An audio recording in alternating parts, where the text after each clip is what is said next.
you need something new to listen, out of all the other shit, Bass Tapes has what you need, and it goes like this. Every other Friday morning, you get a little treat, something not too long and feels more complete. Bass Tapes, Bass Tapes, Bass Tapes. Please listen to our Bass Tapes. That's good. Well, Mr. Nine Rain. I mean, I didn't necessarily come in with any topics planned. I just figured whenever we get going on something, I mean, we could talk about grocery prices, video editing, the masculinity crisis, whatever the hell, dude. You know, I assumed we would open with what it was like growing up as a white man, specifically, and then we would I thought that would be a good opener, and then I thought. Yeah, and then I thought after that we could talk about, I don't know, like a RuneScape or some shit. But like, I also want to know, you and I have not ever talked about our personal lives. I don't know where you come from. I don't know where the hell, I know who Tasty is. I don't know Max at all, really. We talk about RuneScape and like crazy shit. And that's about that. I mean, we'll talk about weightlifting, RuneScape, health, hiking, whatever. I'll do it all. I'm ready. So I don't know. I am most curious to, I guess for me, the Bass Tapes was like, I'm most curious to ask you questions that I've always wondered, you know, and this is the case for everyone on the Bass team, that I've just never asked. So like, but you can't do it in a group of 6 because then you're like, okay, everybody else just chill for a second. We're going to have a conversation. So that was just my idea. Maybe we should do that, dude. I don't know. That'd be kind of fun. That would be kind of fun. Spectators. Yeah. And then just kind of like chime in. Yeah, no, just have them not say anything the whole episode, and that's just the bit. So completely that's just the bit not is that said, they're just there. Yeah, completely not what you said. I wonder. Yeah, wait a minute. That would be weird as hell. Just only two people talking the whole time. You know, that would be that'd be cool. That'd be cool. Okay, so the first, I have to ask you this. This is the first thing that I have to address. Let's hear it. Because my stupid face is next to your beautiful shining face right now. And I'm not going to blame it on lighting. I'm not going to blame it on camera quality. I'm not going to blame it on the roaring fire behind you. That really sets a nice... I did that on purpose. A nice tone. You look so fucking healthy. Are you? And do you feel good? How's life going, Tasty? Like, because you look a very great. Good question. And either your lighting is so perfect or you are actually beaming. Are you pregnant? Like, after last night, dude, it's a possibility. Let me tell you. No, that's actually a very good question. And dude, the first thought I had to answer that was, I don't fucking know. I don't have a clue.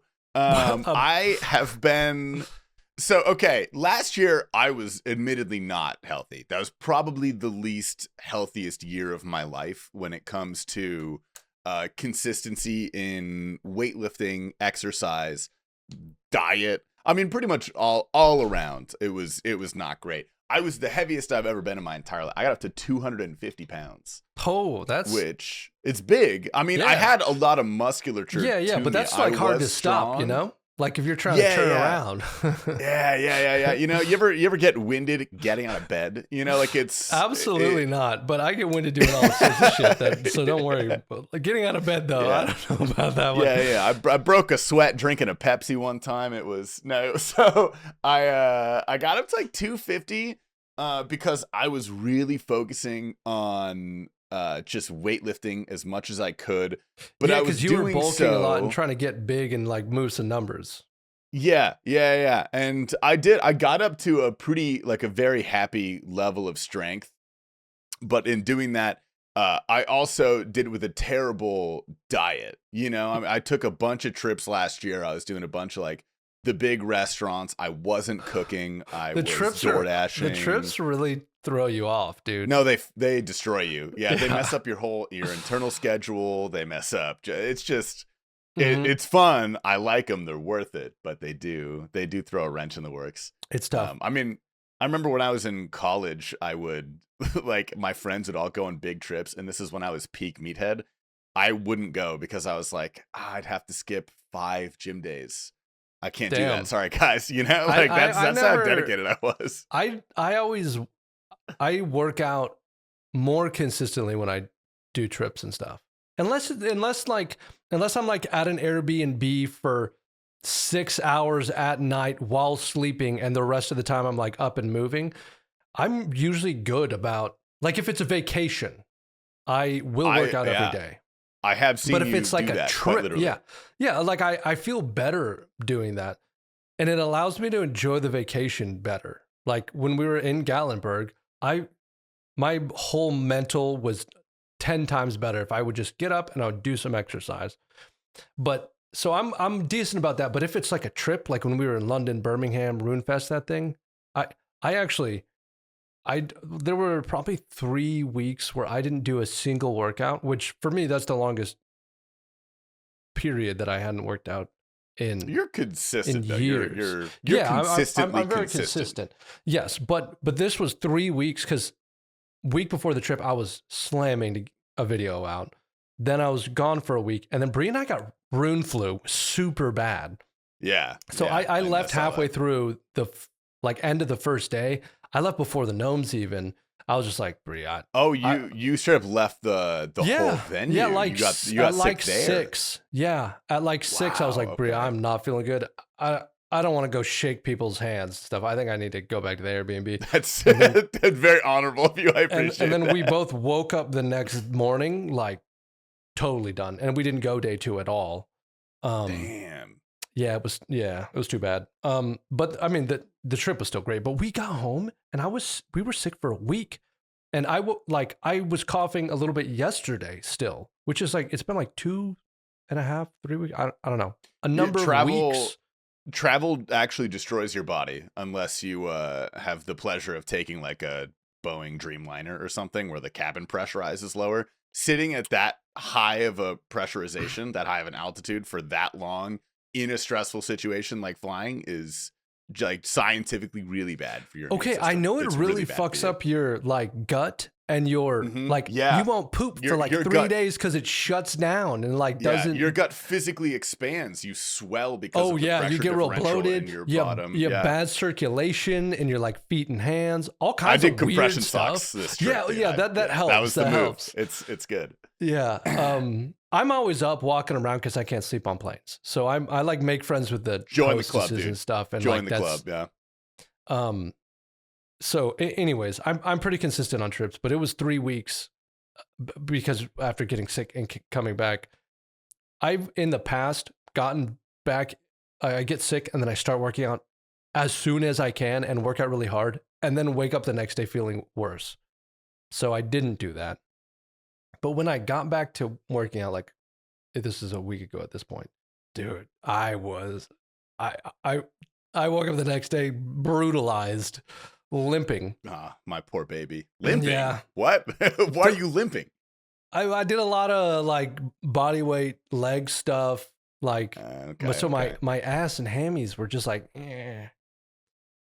Yeah. So anyways, so I'm just getting, you were telling me about your health journey and how it was a year ago. Oh yeah. Yeah. Okay. See, this is why I love the base tapes, dude. All the tangents.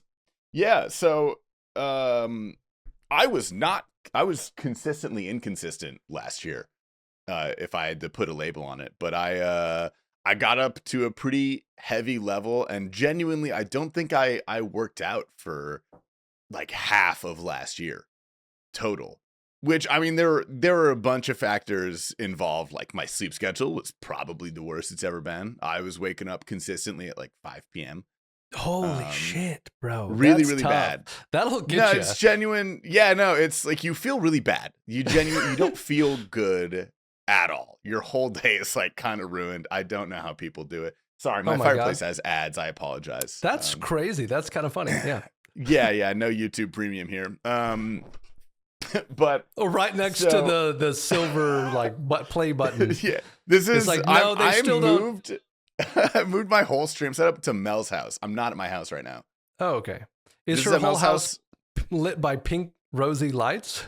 Yes, it's called the Pussy Palace. Yeah. Okay, well, that'll do it. Yeah. But yeah, the internet at my house is horrific. There's that whole transformer explosion. I probably told you about Yeah, it. that was ages ago, right? 5 months ago. And Yeah. it hasn't been fixed. And it's been a nightmare. Utter nightmare. I talked about it on the podcast that releases on Monday, okay. Then I won't make you go into it. Yeah. Yeah, you'll hear it if you listen to that. It's the first part. So yeah, I moved my entire setup here. That's why I've got a fireplace. That's Mel's YouTube account, just not premium. But anyway, to continue my story, yeah, I actually there's some stuff we could talk about off camera as well that you'll probably find interesting, but I'm not going to broadcast it on on the base tapes. And I think around, dude, it must have been like September of last year. We all went to Vegas for Bodhi's birthday, and like we went hard, you know, like you've seen us go hard. Mm-hmm. Yep. We went really hard. Yeah. And I got back from that trip and I got like sick for a week and I felt like death and I had like anxiety for like a full month after that. Like I did something to my body that was just not good. Mm-hmm. And I kind of sat there and I was like, I think I'm just too old for this now. You know? Yeah. Like I genuinely, yeah. I think I'm just. Are you 28? I'm turning 30 in 2 months. Oh, okay. Turning 30 in 2 months. And that's about when it happens. Yeah. I had the realization. I was like, I just don't really know how much longer I can do this. So besides a couple cocktails with dinner, I mean, I've been completely sober for like half a year. And I do feel a lot better. I hate to say it. I feel a lot better. I started getting into cardio pretty big. So like a big reason that is it the hiking super... I've seen like pictures and stuff of, or are you running? I've done a little bit of hiking, mostly running. But yeah, a big reason I was inconsistent last year is because there's no love in my body for weightlifting anymore. And, you know, like that's what kept me going for so many years was I just genuinely enjoyed it. But I don't know, the fire kind of burnt out and we could talk for days and days about motivation versus discipline. Didn't have the discipline and I didn't have the motivation. So I couldn't really drag myself. And when I did, I would give kind of a really half-assed workout. And, you know, maybe I could say I went, but I was never particularly happy with it. Mm-hmm. So I was like, I would really like to find something that gives me the same, I guess, feeling that I had when I started weightlifting way back in the day. And all of my friends, for some reason, are like really big into running. They all do marathons and stuff like that. So I talked to a few of them. They gave me some advice. They sent me like, you know, the shoes to get or whatever. Gave me a couple programs. And was it Hoka's big old like marshmallow shoes?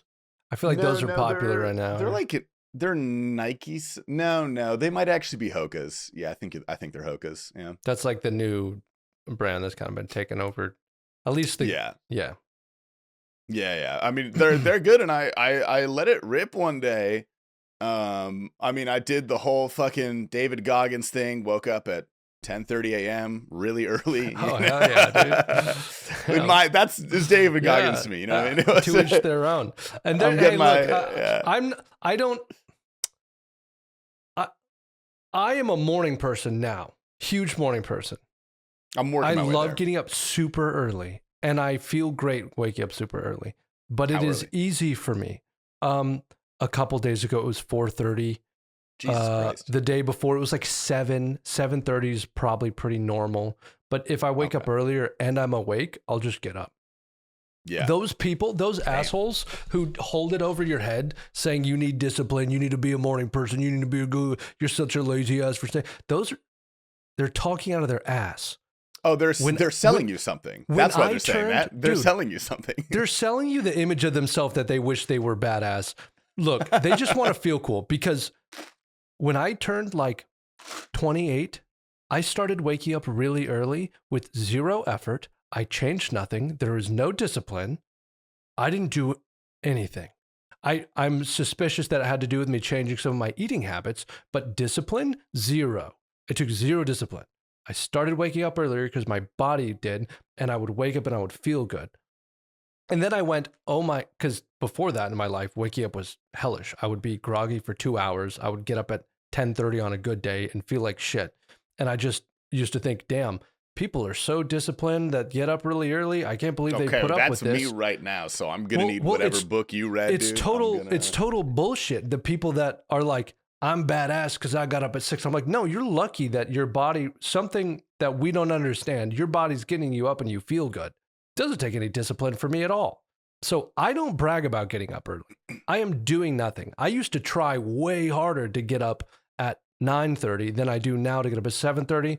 So all those people who are like, get out of bed, get out of bed, but go fuck yourself. Like clocks and being on everyone else's time is new relatively for humanity. And sometimes your body just runs on I wouldn't say sleep until 5.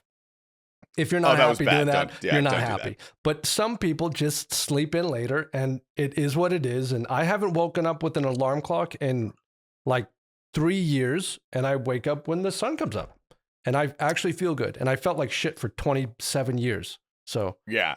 See, I'm happy waking up at 10. Like if in a perfect world, like 9:30, great. Yeah. Sign me up. Which I was actually on before I left for the Philippines for my month-long trip. And then I came back and we started waking up at like 2 p.m. because our body clocks were really just destroyed. That's tough. Yeah. So we're working our way back down. Yeah. Going back here from the UK was really nice because that's one of the reasons I've been waking up like really, really early sometimes is I come back from the UK, puts you 5 hours earlier here or 6 or whatever. And depending on where you are, but it's 6 for me. Yeah. And so, we were waking up really early and I'm getting tired at like 10:30. I'm like, I'm crashing. So you were telling me about your running though. Yeah. Okay. So I had a couple friends that were really, really into it. And one of them lives right next to me. And so I was like, hey, every Sunday morning we're running now. Like we're going running. And he's got a real people job. Is this a college friend or something? High school friend, dude. One of my best friends I've had for well over a decade at this point. Where did happens to live like 5 minutes away from me. You're in Phoenix, right? Yeah. Same state, but very far away from our high school. We all just kind of migrated. Okay, and where are you from in Arizona? I guess that was technically Paradise Valley. I don't know actually where that was located, but basically Scottsdale. There's Phoenix, there's Scottsdale. That's all you really need to know about Arizona. That's all we got. Okay. I've never been to either, but I will probably go at some point, and then it's hard for me to understand things if I don't have a mental picture. If you're here, I'm your host. Okay, cool. Casa is tu casa. Except we even have a guest room now because I moved my whole computer setup, so we've got an empty room for you. So yeah, my buddy lives next to me. And I was like, hey, every Sunday morning we run now. That's what we do. And he's like, sure. And yeah, the first day I woke up pretty early, like much earlier than I was used to, and we went running. And it was, it's rough. I'm a big boy. I was a big boy when we did this. I was, what 15 are you at now? Pounds heavier. Okay, yeah. So like 235? 235, 240 at the end of the day. But when I wake up, 235. Okay. So, and this is like genuinely like 3-4 months ago, maybe. And yeah, dude, it was rough. My feet fucking hurt like a bitch because I'm carrying so much weight. I was slow. I could barely run because this was also the time that I quit vaping. That was right around the same time that I quit vaping. Interesting. And like nicotine in general, I stopped doing that entirely. I didn't know that. I didn't know you had like a come to Jesus moment after the September trip or something. Well, those are two separate things. The nicotine came like a couple months. That came 2 months after. Oh, I see. That was like the one. That was the only thing I've ever been addicted to in my whole life has been nicotine. That was a fucking bitch to kick. But I never wanted to be addicted to it in the first place. And so, quitting was always kind of on my mind. But yeah, so I had been vape free for like a month. I had been pretty much sober for like 3 months.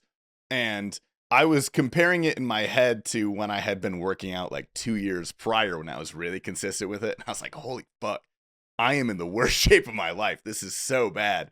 And we spent maybe 30 minutes running, nothing insane. And for the rest of the day, I felt so good. Yeah, I just dude. felt great. And I was like, what's going on here? Like, is this how I'm supposed to feel? What do you mean I'm not supposed to be angry? Like, am I not supposed to be anxious all day, every day? Like, am I supposed to dread going live or not? Like, I don't understand what's going on here. And then that kind of relit the fire under me. I had a hard time running like a lot. I ran probably 3 times a week. Because I like slowly developed shin splints, so I would have to like wait a few days for those to go away and then run again. Which obviously it's because I was, so heavy, and I still get it a little bit, but it's getting better. So I started running for, past 4 months. I've been running probably 2-3 times a week on average. And the past couple weeks, I added in weightlifting again. I'm starting very low key weightlifting. I'm just trying to be generally healthier. And to answer your very first comment, yeah, my skin has actually cleared up a lot. I never had a lot of acne, but I mean, you could see a lot of pores. There's a lot of texture to it. It's a lot clearer now. So nice, dude. That's fun. Nice. So today, right before I got on here, I spent the last couple hours. Bree and I, this was our big planting day for our yard. We've got a garden in the backyard, a little bed in the front that we're doing some stuff with. Real Americana couple, I like it. Dude, it's so much fun. It was like intimidating at first because like I moved into a house with a pretty decent, like the couple I bought the house from, the husband, like gardening was like his thing. So I showed up, and we had come from like a really hard winter and a hard summer. And so the yard was struggling. What do you mean hard? Hard like on the yard? Like we had the massive like snowpocalypse in Texas. And I think it was 21 What is 20? That, 3 inches? It was a week of like totally frozen solid. I wish it was a lot of snow. It was a little bit of snow, but it was mostly just ice. Frozen, so it's just freezing. And you don't, in Texas, they don't build the infrastructure to deal with that because why would you? This is a once in a century, thing. And so anyways, that was really hard on the yard. So I came into the yard, but he had put a lot of plants in, but it's kind of intimidating because I'm like, dude, I don't want to just fuck up this like pretty decent yard. I'd spent a lot of money like trying to fix a problem that I created. So last year, Bree and I decided we're just going to like not be afraid to mess up. We're just going to plant a bunch of stuff. We're going to learn on the way down. It was a test year for a whole bunch of plants. We did like tomatoes and peppers and we had pumpkins and watermelon. You just planted those or last year? So this was last year. We did like the test year and then, some pretty plants. We planted some roses for the first time. And then this year, we learned a whole bunch of lessons last year. And this year, I'm planting a whole bunch of produce. I'm getting raised beds and some garden beds and then a couple things in pots. I learned how to prune, how to fertilize. We're mulching the yard. We've got a compost bin. Like we're really going into it this year. Are you guys like homesteading or are you just getting into garden? Because first of all, I love the sound of that, and I would love to have a garden at some point in time. But also, I live in Arizona, so we would love to do like a more homestead style thing with like pretty decent crop fields. Obviously, just like for us, and if we overproduce something, like give it to our friends and stuff. But it's pretty tough in Texas. It's rocky, and we don't have that. Like water is expensive compared to. Like our problem is we really have to try and make things grow. Certain places in some really green areas of the United States, you have to try really hard to not let things overgrow. We certainly don't have that problem here.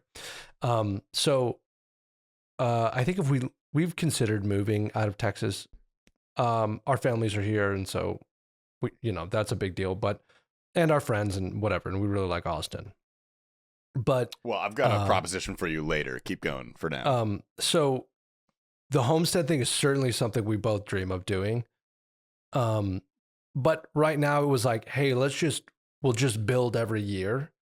And so this year we're really going at it.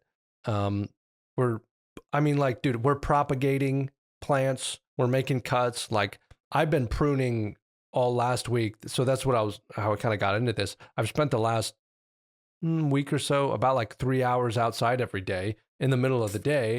Every day pruning plants?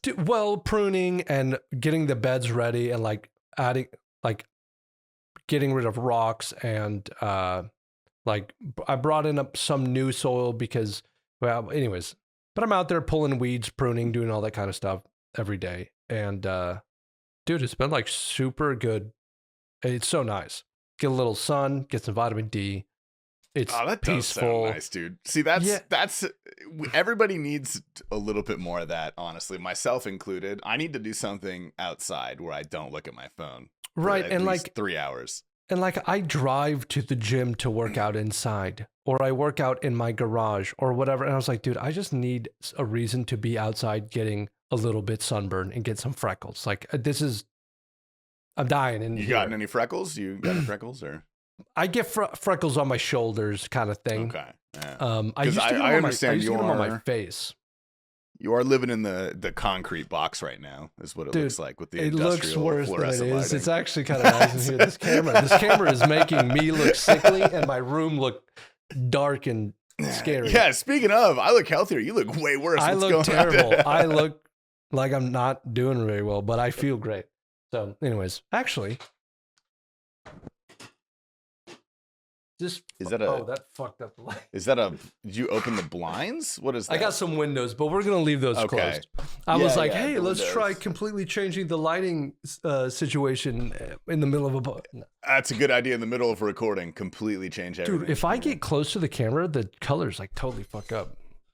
Anyways, guys, when this is your job, you get really picky about stuff like this, and I have a shitty camera, and I'm not happy about it, but whatever. Yeah, but you're a VTuber anyway, you know? I know. Famous I almost did the 2D9 ring because I looked at this, and I was like most people watching, most people are listening, and the other half that are watching don't give a shit.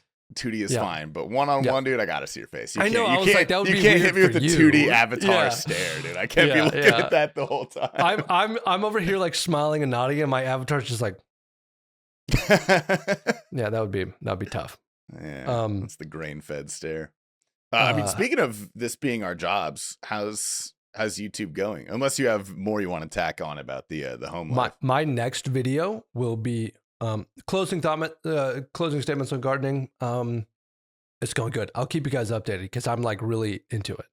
I want to move out of Arizona too. So if you want to move to Washington together, let me know because that's the most beautiful place in the world. We've been looking at like Raleigh, Durham area. We stayed on the East Coast. Okay. We stayed at an Airbnb there. I mean, I'm sure there's a dozen places in the States that I would love to live. But we stayed at an Airbnb there one time. That was like, we literally would walk out on the porch every morning and be like, I could do this. Like, this is awesome. So anyways, I will keep you guys updated because I'm like I'm growing a bunch of produce. We'll see how it goes. I'll probably make a lot of mistakes, kill a lot of plants, but I'm optimistic. Apparently Sick Nerd eats his own produce. Wait, what? Is this some joke I'm not getting, or does he Never mind. Just keep going. Oh, I see. Yeah, someone's gonna like that. It's okay. You asked me about YouTube. The job. The next YouTube video, the next video that I release is going to be a 2-hour movie. It's going to be the CG video that's been cooking for literally 2.5, pushing 3 years. It's going to be the one that I think it is.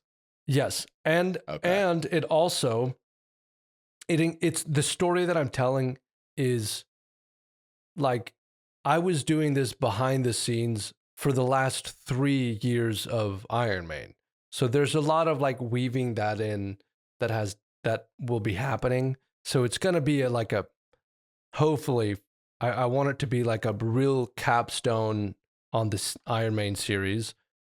And then is it like the end of the Iron Man? Is that what you mean? It will either be the last episode, depending on how it goes, or the second to last episode. And the final episode would be me going to the Inferno, getting an Infernal cape, wrapping up some things along the way, and finishing the series. I would keep making... That's big. I would keep making videos with that account. I love the account, and I love the way I play the game. It's literally Iron Man fun PVM drops, minus all the bullshit. Like, I'm not like, well, Farming, I need to go fishing. get another blood shard. It's like, fuck that. And so there will be more videos with that account after I finish the series, but I need to finish it. And then move on and go finish White Wolf, which people don't believe. I think they don't think it's going to happen, but it's going to happen. Oh, you're still doing White Wolf? I never finished it. Crazy. I got to like 117 or like 120. And then it got to a point where I was like, I need to finish Iron Man. I'm going to go to I just need to wrap this up. Got totally fucked in the ass by the gauntlet because I was like, all I need to do is get an Infernal Cape on main. I want to tell that story on my main account. That's an Iron Man story. My first Infernal Cape. Then I can go get an Infernal Cape on White Wolf and finish the series because that feels like I need to do that because I got to do some risk fighting and PKing where I'm like, I want to do that. That's how I want to end the series. But so I was like, I'll go do it first on Iron Man. And then I got fucked in the ass for 3 years. And don't have, so anyways. That's the way the cookie crumbles. But dude, I'm looking right now. You're at 99.9. 99.9. I tried so fucking hard to hit 100K before RuneFest, and all my hard work did not pay off. It did not pay off. No, I came out with 3 like hour plus long videos. I slaved away and it didn't. That was going to be one of my questions is I notice, I don't know if this has always been the case, but recently all your videos are like feature-length films. They're tough, man. I am doing that because I like doing it. There's not really any other. So it's not a strategy thing. It's not a strategy. Because there's definitely benefits to it. Like sometimes a really long video hits the algorithm and it has a longer lifespan. Oh yeah. YouTube does like length. That is true. But I could have the hour and a half, hour 45 leagues video could have been 7 videos. And so total views, number of ads I can put out on a video, like chances that a title and thumbnail really blow up, so there's benefits to either. I'm doing the really long stuff because I like it. I get to tell a story that when I post the video, I go, I'm happy with that. And they've just been getting longer over time. And I think that's just a personal taste. I think I'm liking making the longer stuff. So that's kind of that. And I also feel like it kind of instantiates, like people feel like they're getting a 9-rain video. It feels like its own kind of thing. It does. You have a very distinct flavor. You are, not to glaze, you are my favorite RuneScape YouTuber. If I had to pick one. Actually, yeah. Wow. You actually are. Okay, like settled and all like the goats are fantastic. But I think in the case of, settled specifically, he almost makes content for people that don't really play RuneScape. It does kind of feel that way. It feels like, which is, hey, maybe the most successful thing you could do as a RuneScaper. Because it is. Well, there's a reason that it is. A lot more people don't play RuneScape than do play RuneScape. But that was, I guess, just my general question to you was, how do you structure? Because it seems like right now, and it's very admirable, you are going for you want a piece of art of content that you are fully happy with, regardless of if you could have stretched it into either multiple videos or, taken more and more sponsors, generated more revenue from it.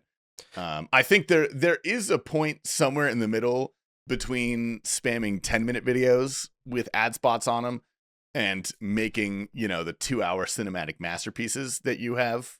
I feel like the middle ground is somewhere in between there. Because I've done both, and the people don't like the 10 minutes with ads. So you get roasted for that one for sure. Yeah. So I don't, when I think about treating it like a business, I have a lot of, so I don't think YouTube and being a YouTuber and the space and the platform are any different than any other arena. People always like to think that they're... Not fundamentally, no, I agree. Yeah, people always tend to think that their thing is so idiosyncratic and different, and they have to make new rules for it and all of that. I really think that if I'm creating content that I'm really happy with, and I do my due diligence of making it fit the audience expectation, being that it's a YouTube video and there's expectations. And so the title, the thumbnail, and then the final product when they click on it have to make sense for the platform of YouTube. If I do that and I do my diligence there, but I'm really concerned with my product and all I care about is like, is this what I want? Is this my thing? Is this getting better? I really trust in the long term.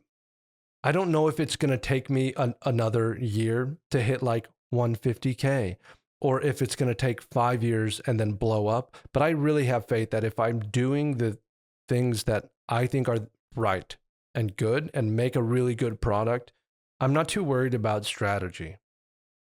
I like that answer. I like that answer a lot. I do have to be my own CEO and make a sustainable living, which is kind of how I shot myself in the foot and ended up not doing the CG video a year and a half ago, is I still have to release videos. So what you're seeing a lot of the time is some B plot of me going and getting a void waker and whatever. And I'm not trying less hard on those things. That's me also going, okay, like I got to come out with a video a month or like the train just stops. Yeah. Well, that's the everlong struggle of right. I YouTube think you as a can. job. I think you can step away from YouTube for 6 months and come back and be fine. But you don't make any money for those 6 months. So like, I think you take a hit. You will take a hit coming back. Not in my experience, actually. The biggest break I ever took, I came back with the Grardor series, and those 3 videos completely blew all of my other stuff out of the water, especially the third one. And everybody told me you can't step away. The algorithm's going to forget about you. I don't think that's built into the thing. There's no reason why it would be, because if you like, I don't know if I was programming an algorithm that all I cared about was user watch time and keeping people on the platform. I don't know why I would build something in to be like, well, but if they leave for 6 months, it doesn't matter if it's a good video. Well, okay. So I don't think that exists. Here's my thought on it is it's not necessarily a YouTube sided thing. To my understanding, the way that YouTube works, and this is, I guess, hearsay based on some of my other like really big YouTuber friends that are not RuneScape. They're like actual, video games. You know a couple League guys, right? League guys. I know MMG is a really big one. He was on one of my RuneScape videos recently. Okay. From what I can tell, the basic idea of your algorithm is it seems to take the aggregate of your past 10 videos, because it shows you like 1 of 10, things like that. Okay. And based on the performance of that decides exactly how much it will attempt to push your new video at the start. Like if you're on a hot streak, I feel like your next video is boosted. If you're uploading a lot of, like mid kind of semi misses, it will negatively affect even a really great video that you put out with a good title, a good thumbnail sort of combo. Yeah. I believe that to be the case, but that's hard to parse from audience expectation and the viewers and stuff losing interest in what you're doing. Well, that was my more literal argument was that if you take a break for 6 months, you people can forget come back about you, and maybe YouTube won't care, but people will literally forget about you or just lose interest. Yeah, for sure. And you built an audience of people who were interested in the game at that time. Yeah, maybe they're not interested in the game anymore. Yeah, I mean if you look at the turnover of like content creators, look at the amount of content creators that we have been friends with over the past 4 or 5 years that no longer participate, that don't show up anymore, that we don't even talk to. It's a big number. So just imagine the amount of community members that have that sort of turnover. Like it's really, I think it's a finicky balance when you're talking about YouTube relevancy. Yeah, but again, I think the same rules apply in YouTube versus everything else in life. If you disappear, and like when I was coming back after my break and was gonna do the Grardor series, I knew that I could turn what looked like, hey, Nine Rain fell off the face of the earth into, I'm back, baby. And I got a really cool story. And so like you can make it a good thing, just like anything else in life. If you tell the story and you sell it and you know, so that was what I was doing with that was the biggest break I ever took. And it didn't, I was nervous about it, but especially because I remember, I've said this before on podcasts, but I remember when I made the Grardor series, I legitimately, at the time, I was like, this is the best I can do. I cannot do any better. I think it is so good. I've tried so hard for so long. If this doesn't pop off, I'm quitting YouTube. Because what it would mean... You actually set that condition. Yes. I was like, because what it would mean to me is I'm not a good YouTuber. I don't know what I'm trying to do. And I love the videos. And so no one could take that away from me. But I was like, if this doesn't do well, I have no idea what I'm doing and I need to get a new job. Like I was fully prepared to be like, okay, everyone thought these sucked. And like, there's a chance that I'm a really good like content dev for some other thing.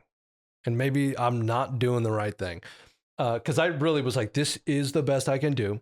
It would be like, if you were like, I trained as hard as I could for 6 months for this race. And I was going to like put everything into it and I'm checking all my boxes and I ran the race and I tried as hard as I could. It would be like if you came in last, you'd be like, I'm a bad runner. I'm a bad runner. Like, and it doesn't mean I'm ever going to stop running, but it means that like, I need to start.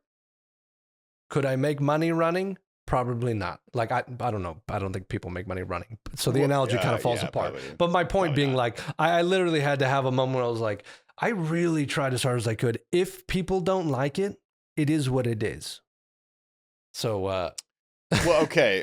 A side question, I guess, is that's a totally valid way to look at it and probably a smart way to look at it. But I also feel like it's very possible to put your all into a video that you think is fantastic and just not have it do well. And on the flip side, I've put out videos that admittedly I was making it the whole time. I was like, this is pretty low effort. Yeah. And they're some of my best performing videos. Yes. Okay. So, yeah. And I've talked to a lot of YouTubers, RuneScape or not, and that's unequivocally the experience. It's like, why the fuck this one? Why is this one? It's not any good. And then you're like, this other one. I mean, I have 2 videos that came out fairly recently that that they're in kind of like a 3-part saga of me doing diary stuff and I'm in the desert. And so they all kind of have like a similar feel. And one of them was like, and it blew the fuck up. It's huge. And then another one that I smashed. I was like, this is so much better than the previous one. I got this. And I uploaded and got like 60K. And I was like, sometimes there's not a reason. That's not bad. That's right. That's okay. But compared to the other one, and in my mind, those numbers should be flipped. Yeah. So no, it's very strange. Like obviously there is a correlation between the effort that you put in and the views you get because people can tell. But sometimes there's really not.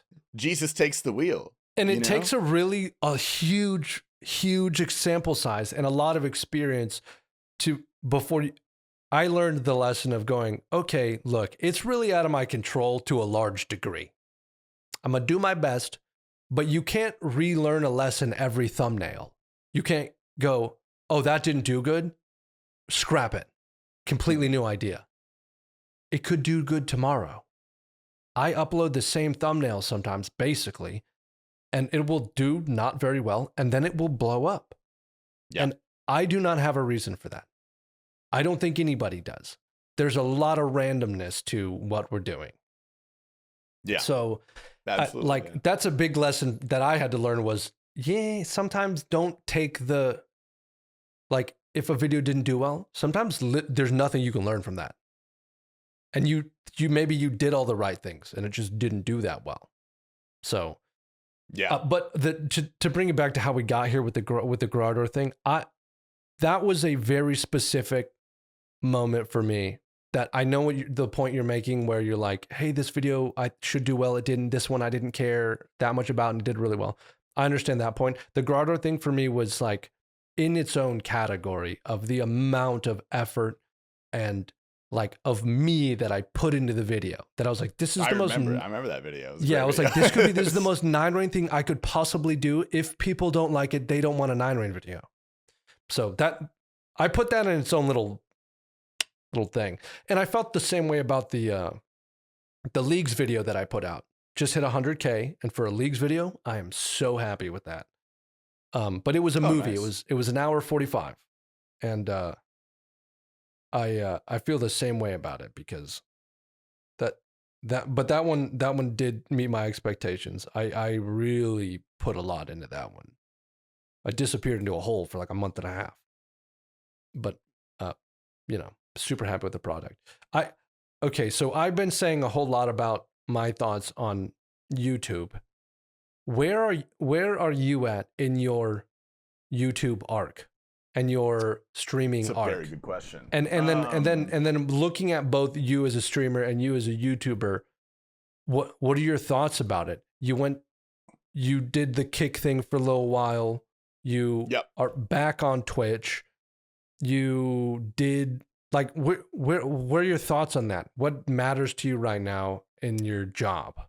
To be honest, I think I'm really starting to put more of a focus on YouTube because when I started out, 4 years ago, I considered myself like a YouTuber. That's what I wanted to be. And then my streaming really popped off and it became 80% of my income. And I was like, oh, okay, well, I'm a streamer now. Why do you think it popped off? Like, was there a moment? There was a very specific moment, actually. So I started making YouTube videos because I have a bunch of league friends that are YouTubers that, kind of sat me down and told me, hey, this is what good YouTube content is. You've got the personality for it, go for it. Give it a try. And I was like, yeah, I fucking hate my job. I work a dead-end sales job. Where the only thing keeping me from killing myself is the suicide nets outside the window. Like, I just don't want to be here anymore. They pick you out of the suicide nets like once a week. They're like, "Hey, Max." It's like the claw machine, dude. You're like, you're limp in the net, and they're like, "Hey, Max." You're like, "Hey, guys, let me die." See you again. Oh, hey, Jerry, you operating the claw again? First name basis with claw guy. Yeah. It was just not like a great place.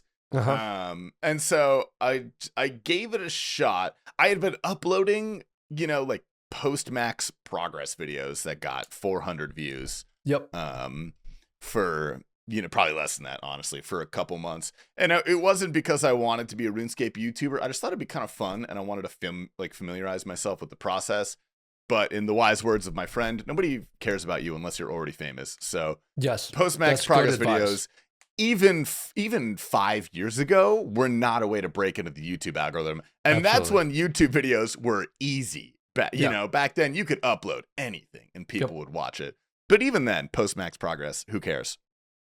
So I started workshopping video ideas that I thought would, be interesting and actually take off. And I started uploading like a sweaty Sunday. I think I did like a bank video because noobs love money.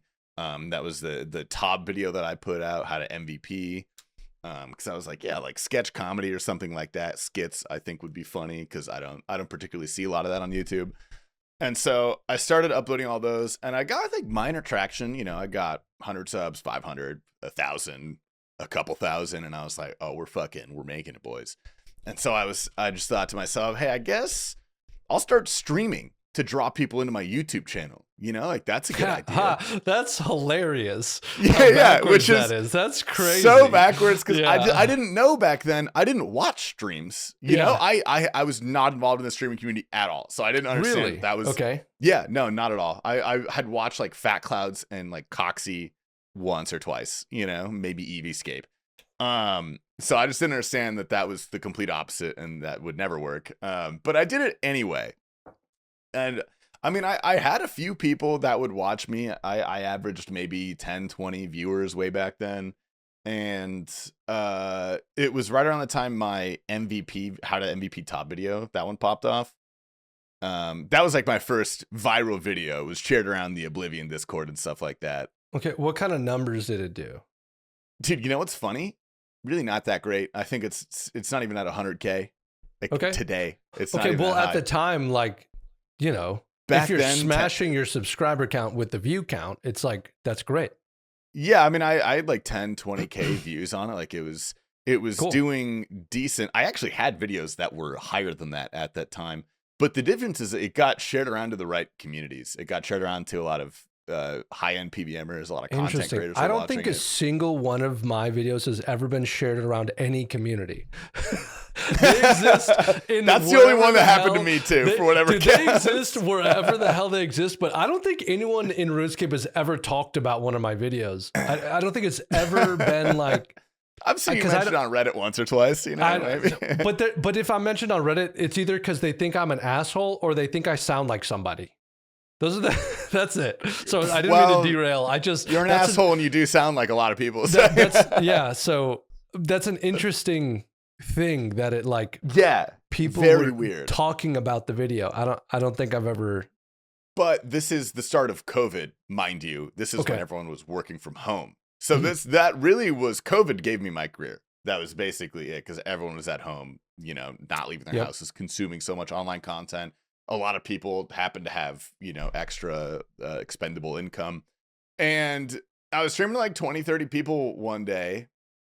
And somehow my video had got to Exact. It came across Exact's desk. And I don't know if you remember this, but way back in the day, there was that challenge that Bodhi offered where he would offer $1,000 per combat level, and Exact beat it by 10 combat levels. And so Bodhi gave him $10,000. Instead of keeping that money, he made it his own kind of prize fund where he would donate $1,000 to any new up-and-coming content creator he thought was promising. And I think he had given it out to 3 people at that point in time. And I was streaming like 30 people, and all of a sudden, I got a donation of $1,000 from Exact. And I'm fucking dumbfounded because I have no idea how this guy knows about me, and he just gave me enough money to like pay off my credit card debt at the time. And I was like, what the fuck is this, dude? Apparently he had seen the video, and he like shouted me out on Twitter and stuff. Fun fact, I was the last person to win that. He still has $6,000. I think he's keeping that at this point. Nice.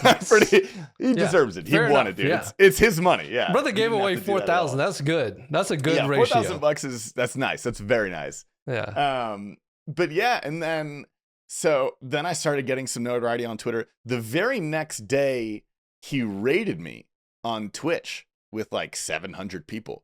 And then the day after that, Settled raided me with like 1,500 people. This is back when Settled actually streamed. Yeah. And I went overnight from about 25 concurrent to like 400 concurrent. And I stayed there. Literally overnight from 25 to 400. And I stayed there. Dang, I didn't know that because I don't watch Twitch. Never have. There's been probably 2 streamers, 3 that I've ever actually watched consistently. One was a guy named Retro who did like fighting games and random stuff and then moved to Japan and did vlogs and stuff about moving to Japan. But that was in 2017. Sevadis, who did Minecraft stuff like before Twitch existed. We're talking Justin TV. Sevadis, Sevadus. Okay. I don't know. Yeah, he hasn't been making content consistently for a very long time. He works with, he manages, I think he moved into the like representing content creators and management and that kind of thing. That's the pipeline, dude. That's the pipeline. Yeah, honestly. And he worked with Devin Nash way before Devin Nash was like had a YouTube channel and was known in this I know that guy. in the YouTube space. And so anyway, so Sevadis, like Retro, Diana, who does like Skyrim modding stuff and some Elden Ring and like the more, I don't know, like third person perspective, like adventure games. And then I watched Jilly when she was doing her like early guideless RuneScape because it was like Jellyfish. Yes, that's crazy. That's because it was like, and it's so funny. she had no idea who I was for months of me watching her stream because she can't watch RuneScape content because it will spoil stuff for her. Guideless. Yeah, that and makes sense. and then part of it is like I don't think she cares to, but so it's just like I watched a lot of Jilly in like when would that have been, like 2019 maybe? Who was even streaming back then? Because that was, I mean, I couldn't tell you because and then Bodhi. And I've watched a lot of Bodhi over the years. See, I didn't know who Bodhi was till I started streaming. Funny enough. Yeah. I started watching him. He got me into playing the game again with, like everybody else, his Playing RuneScape Properly series. Way back where he did Iron Man before it existed. And he wasn't the first to do it. But that series really got me into the game. So, but other than that, I've never been a Twitch watcher. I don't. Yeah. I just... It's show not for up. everyone. When I started being a RuneScape content creator and I started meeting people, I would show up into my friends' streams to say hi. But that was me like, I'm going to go say hi to Tasty. I'm going to go say hi to Zoe. But like, never been a watcher or a lurker. It's a very small subset of content consumers that are Twitch watchers. Yeah. It's very, very small. Yeah. And so the reason I was making that point was I didn't see you go from 20 to 400. I just, all of a sudden, I was like, there's this Tasty guy who's creating YouTube videos and has a huge stream. And I was like, I have no idea where Tasty came from. And that's about the time. That's about the time where Jimmy and I had you on. Yeah, that's about the time when Jimmy and I had you on bank standing because we were like, who's Tasty? I forgot about that. Yeah, me too. Crap. I forgot about that too. But we had you on bank standing like years ago. Yeah. I don't even know if that interview's any good at all. I don't remember what we talked about, dude. I don't have a clue. No, not a single clue, man. Yeah. Was that the first time we ever interacted? Yeah. I believe it was. We were like, who's this guy? Sure. Well, we'll just have him on the podcast and meet him. I knew Jimmy. I didn't know you. I didn't know who you were. You know, because I didn't watch that much RuneScape YouTube at that time because I had like fully transitioned into streaming, you know? That's really funny. So yeah, that's our first time meeting. Thank you to Jimmy being the matchmaker. I appreciate that, Jimmy. Thank you. Well, yeah. So then you got to like 400 overnight. Yeah. So that, and then it's just been like it's been pretty good ever since. Yeah. I mean, that was kind of insane. I went from, I mean, like, again, this is peak COVID. People had expendable income. Everybody was watching. It was crazy. I was making $35,000 a year at my last job. Dude, my third month ever as a content creator was the most money I have ever made in my life. I made $20,000 in 1 month because of COVID. Wow. Because that's of streaming. Crazy. Yeah. People were just that excited. More. And I guess it was like new and exciting and people were just kind of like, I was new. Everybody was having a great time. Like the energy was just insanely high. Like to this day, that's the most money I've ever made in a month. Yeah, it's because crazy. Of like, yeah, no, it was insane. Totally insane. And so like from there on, I was like, I was fucking addicted. You know, I loved it. I really, really enjoyed streaming. And I would say I gave my all into both as much as I possibly could for like a full year.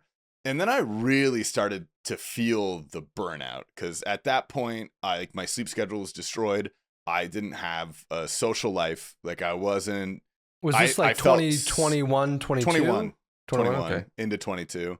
I didn't hang out with anyone. I didn't talk to anyone. I felt so much stress and anxiety to like put out a video every week. Yep. Because I was like, people are gonna forget about me, and I also had to stream as much as I possibly could.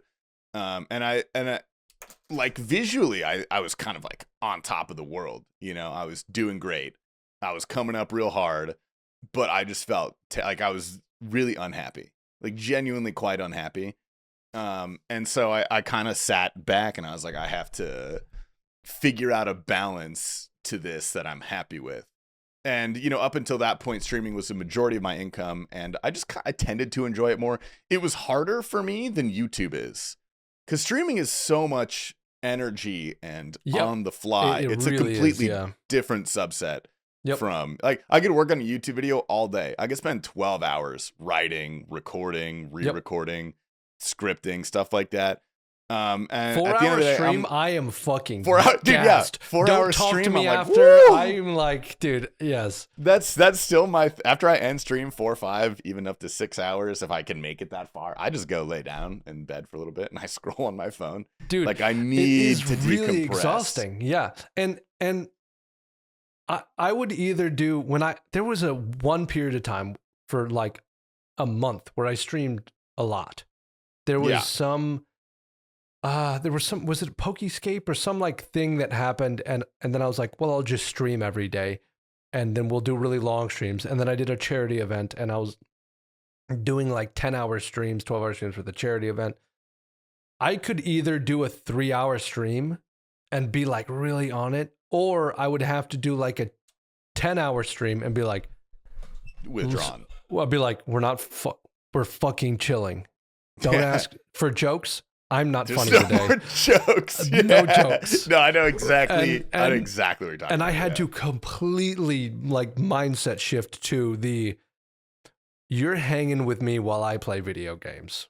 Yeah, no, it's a completely different mindset. But I didn't like doing either, to be honest. I found streaming super exhausting, and I was like, if I stream 3 hours a day, even my YouTube videos are gonna.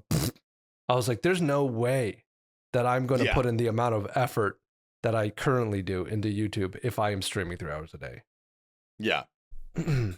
Yeah. And that was kind of the realization that I was coming to at that point. I was, full time for like a year and a half. And I was like, I really need to focus on one of these. And so I chose to focus on streaming instead of YouTube, which retrospectively was maybe not the best decision metrics wise, but I just enjoyed it more. So I think for my mental health, probably at the time, the right it decision. was the right choice. Yeah. Yeah. And so I did that, but I still felt this pressure to pump out videos. So like admittedly here, my videos 100% declined in quality in like the late 22 into early 23.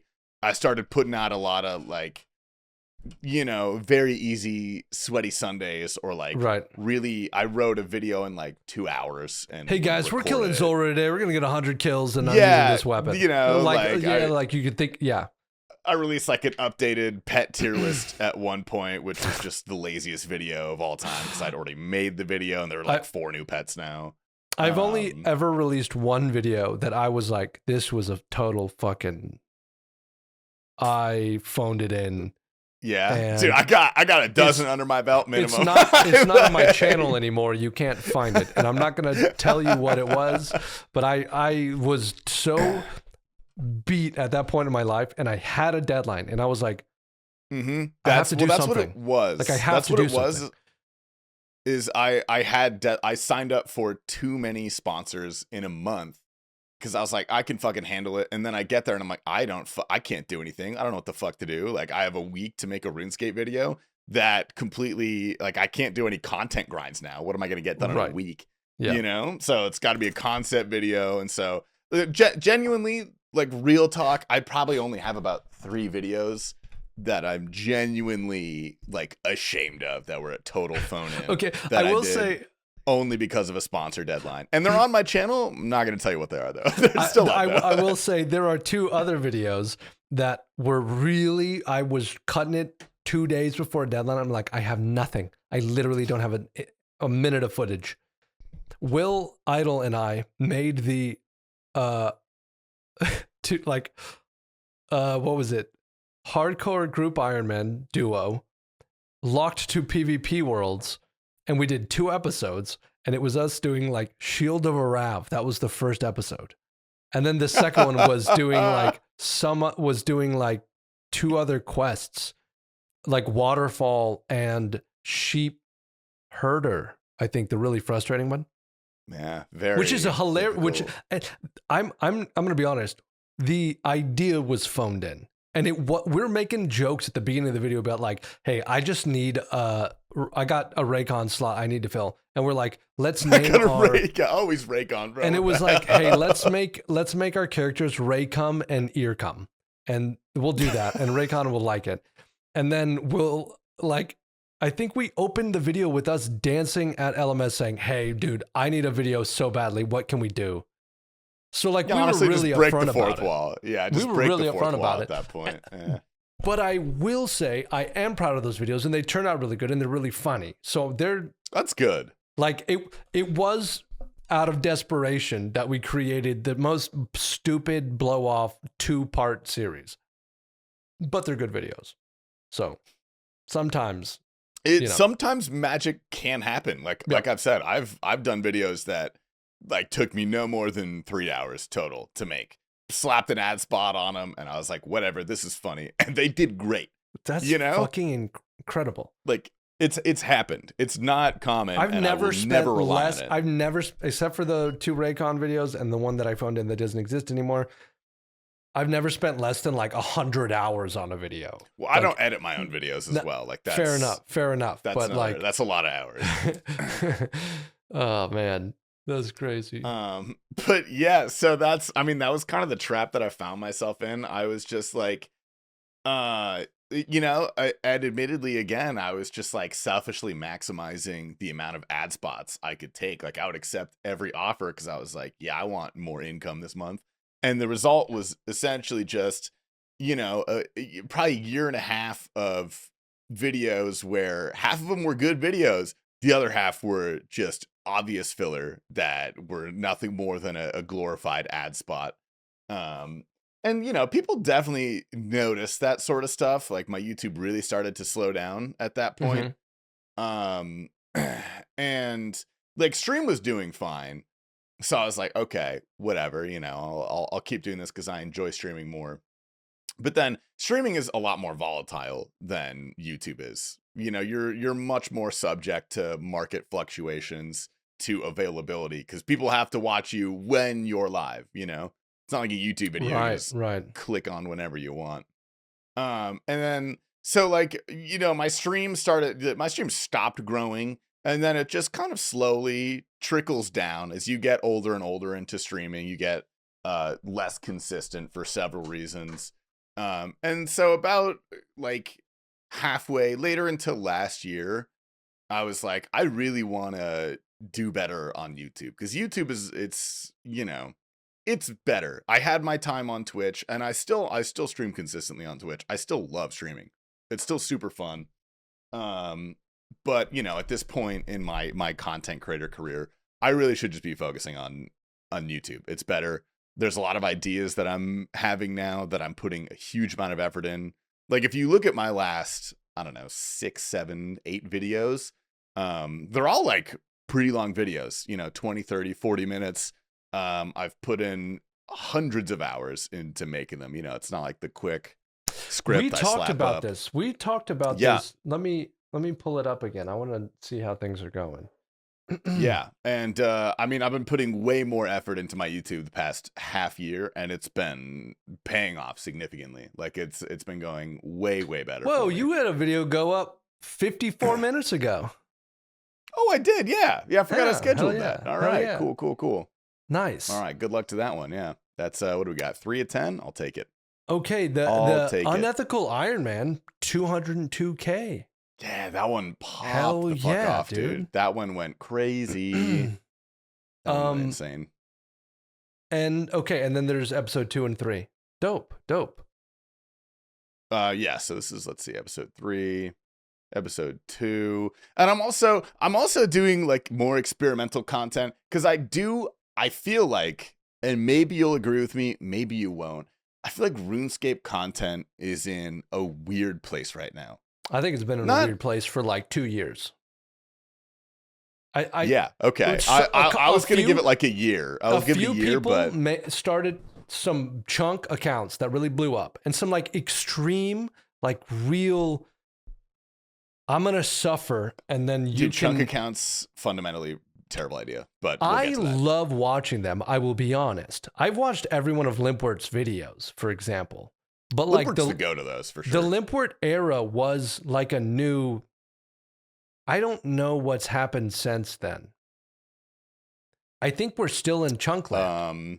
It's still Chunkland, but that's why it's stale. That's why it's weird. And not even just YouTube, but like streaming is weird as well. Like there's no new streamers. We went from Iron Man and Hardcore Iron Man And then it was snowflakes. Snowflakes. The area locked, the Swampletics, Verfs thing. Like, we had Tarawin only with Turtle Tail. Do you remember Turtle Tail? I remember Turtle Tail, yeah. Yeah. I don't think he's made a video in 3 years or whatever. That's Probably, how I got started with the Lumberage only like parody of Snowflake. Or the chicken farm only with One Kick Rick. And after Snowflake, people started doing. It was kind of Chunkman after Snowflake. Well, no, there was a period after Snowflake where people started doing plug-in and like really idea-specific stuff. Yeah. That's how you got Iron Man. That's how you got Bronze Man. That's how you got, Goody also did Bronze Man and then Frame did it. And then people started like pitching really specific ideas for their thing. And then after that, I think we went straight to like Tile and Chunk and like, how can I break up the game? And I'm not sure if we've left Chunkland. Well, we haven't. And here's the thing. I'm going to talk about chunk accounts specifically first, and then I'll get to my greater point. I don't think chunk accounts are a particularly good series idea. You can get some really interesting episodes out of them, and we love watching people suffer. But when you start an account, it's really just a matter of time before you roll like a death chunk or something really insane. Yep. That's going to require you to, get 2 agility XP every single click, and you have to get 99 or something. And that's an example, but that is a theme that is present across all the chunks that I've watched, where eventually there's something that kills the account. The content creator, they can't put out a video of them clicking an agility obstacle for 4 months. It's boring. No one wants to watch that. They don't want to do it. And I feel like most chunk accounts don't have an end goal. And so they just fizzle out and people stop in the middle of their series because they don't really have a defined end goal, Again, the only series that I follow right now, I think the only RuneScape series that I've watched in the last year or two is Limpwords. Yeah. I'm not watching any RuneScape on YouTube at all. Bodhi put out You've seen Limpwords, you've seen them all. I've watched Bodhi's actually. I watched Bodhi because I like Bodhi. Well, yeah, Bodhi just posted his new hardcore, and I'm going to watch that. It's a good video, actually. Yeah. Well, I think, did Jesse edit it? Mm-hmm. Mm-hmm. That's it, yeah. so awesome. Yeah. No, and she fucking killed it. I was watching, I was like, this is really good. It's funny because when I was watching it, what I thought more than anything was this was a good choice by Bodhi. Like, I didn't know it was Jesse at the time. I was like, whoever he picked, they had really good communication and pulled it off in a way that works really well. Because that's one of the harder things to do when you're like, I'm going to have someone else edit my shit, is to have someone like Saint Tits or like Jesse in this case, that like it works and they kind of know what you want and like making that happen. So I remember watching the video and I was like, clearly Bodhi's not editing this. That's not his cup of tea. It's never been his cup of tea. He doesn't care to do it. But listening to Bodhi do the narration and feeling the kind of seamless storytelling between that and the live commentary, I was like, whoever he's working with, he's negotiating this and writing it and going back and forth and doing iterations in a way that really works.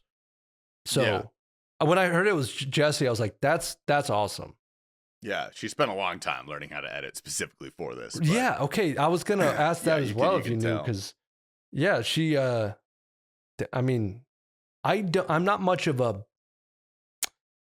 there needs to be another word when you're talking about editing, because there's the Jesse editor who like makes visual stuff happen on screen.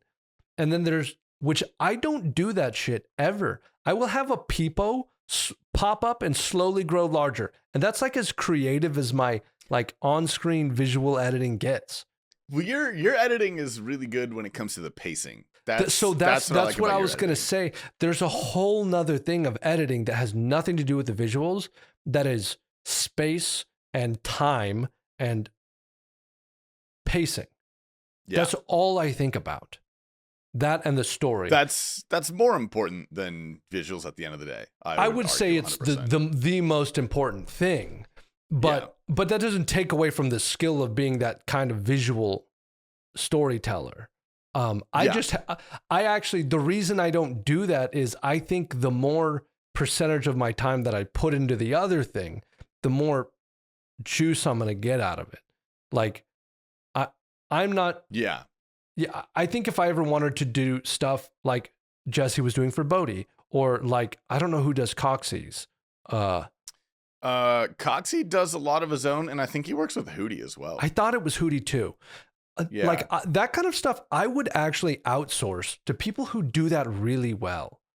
Yeah. Like maybe I'll fucking, I don't know, Coxie, if you're listening to this, or Hootie or whatever. I want to do a Coxie style breakdown in the Corrupted Gauntlet video that is a direct copy of what Coxie does in his pet series. Good that's actually great artist steal, you know? That is actually what, and I would like to steal Coxie being in my video, actually. So Coxie, if you're watching this, if you want to be in the Corrupted Gauntlet, I would love for Coxie to come in and break down and be like, hey guys, we're going to talk about this fucking shithole that Nine Rain found himself in. I think that would be a super fun thing. And then we have, if it was Hootie, we have Hootie come and do the graphics that he did, like in the pet series. That was actually the one other series that I have watched is Funny Feelings. It's basically that and Limpwort, and I haven't watched anything since. I listen to a lot of like podcasts now while I'm grinding or whatever, and I'm sure there's YouTube content creators killing it on RuneScape YouTube right now. But I just haven't been watching it. How do we get on the Bodhi? We were talking about content being in a weird place right now. Oh yeah, so that could be me being a little out of touch, and I don't know. I don't know about that. I'm not, as far as I'm aware. It just feels like we hit Chunkland and then stayed there. Yeah, I'm not. The question is why. The question is why we're staying in Chunkland. You know, this is a tangent and a half, but there's a lot of conversation in the scientific community in physics about how quantum physics has been a dead end in physics for like 70 years. I don't know if it's 70 years. Is it about? No, not that long. Like 40 years, 30 years. And the science, like physics and the and string theory, have basically come to a halt and aren't producing any more results. We're not getting any farther than we were 10, 20 years ago. There's a lot of people who believe that's because it's a dead end. But then there's other people who believe, well, if you look at human history and the way that things transform, it's always nothing and then a huge fucking leap and then nothing.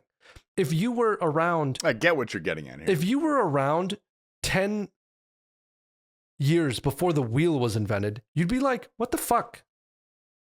Actually, no. I'm so pissed there's no wheel right now, dude. What the hell? The crazy thing about... Okay, so I'll even take it a step back further. It wasn't even until recently that people started looking at change, because change is so fucking fast now. Just nothing changed for 10 million years, and then nothing changed for 10,000 years, and then everything was the same for 10 generations, and now everything just changes so fucking fast. Everything's different all the time. Yeah, but you would be born and raised and do exactly the same thing that your father did, with the exact same tools, the exact same methods, the exact same beliefs that your father and their father and their for as long as you all knew.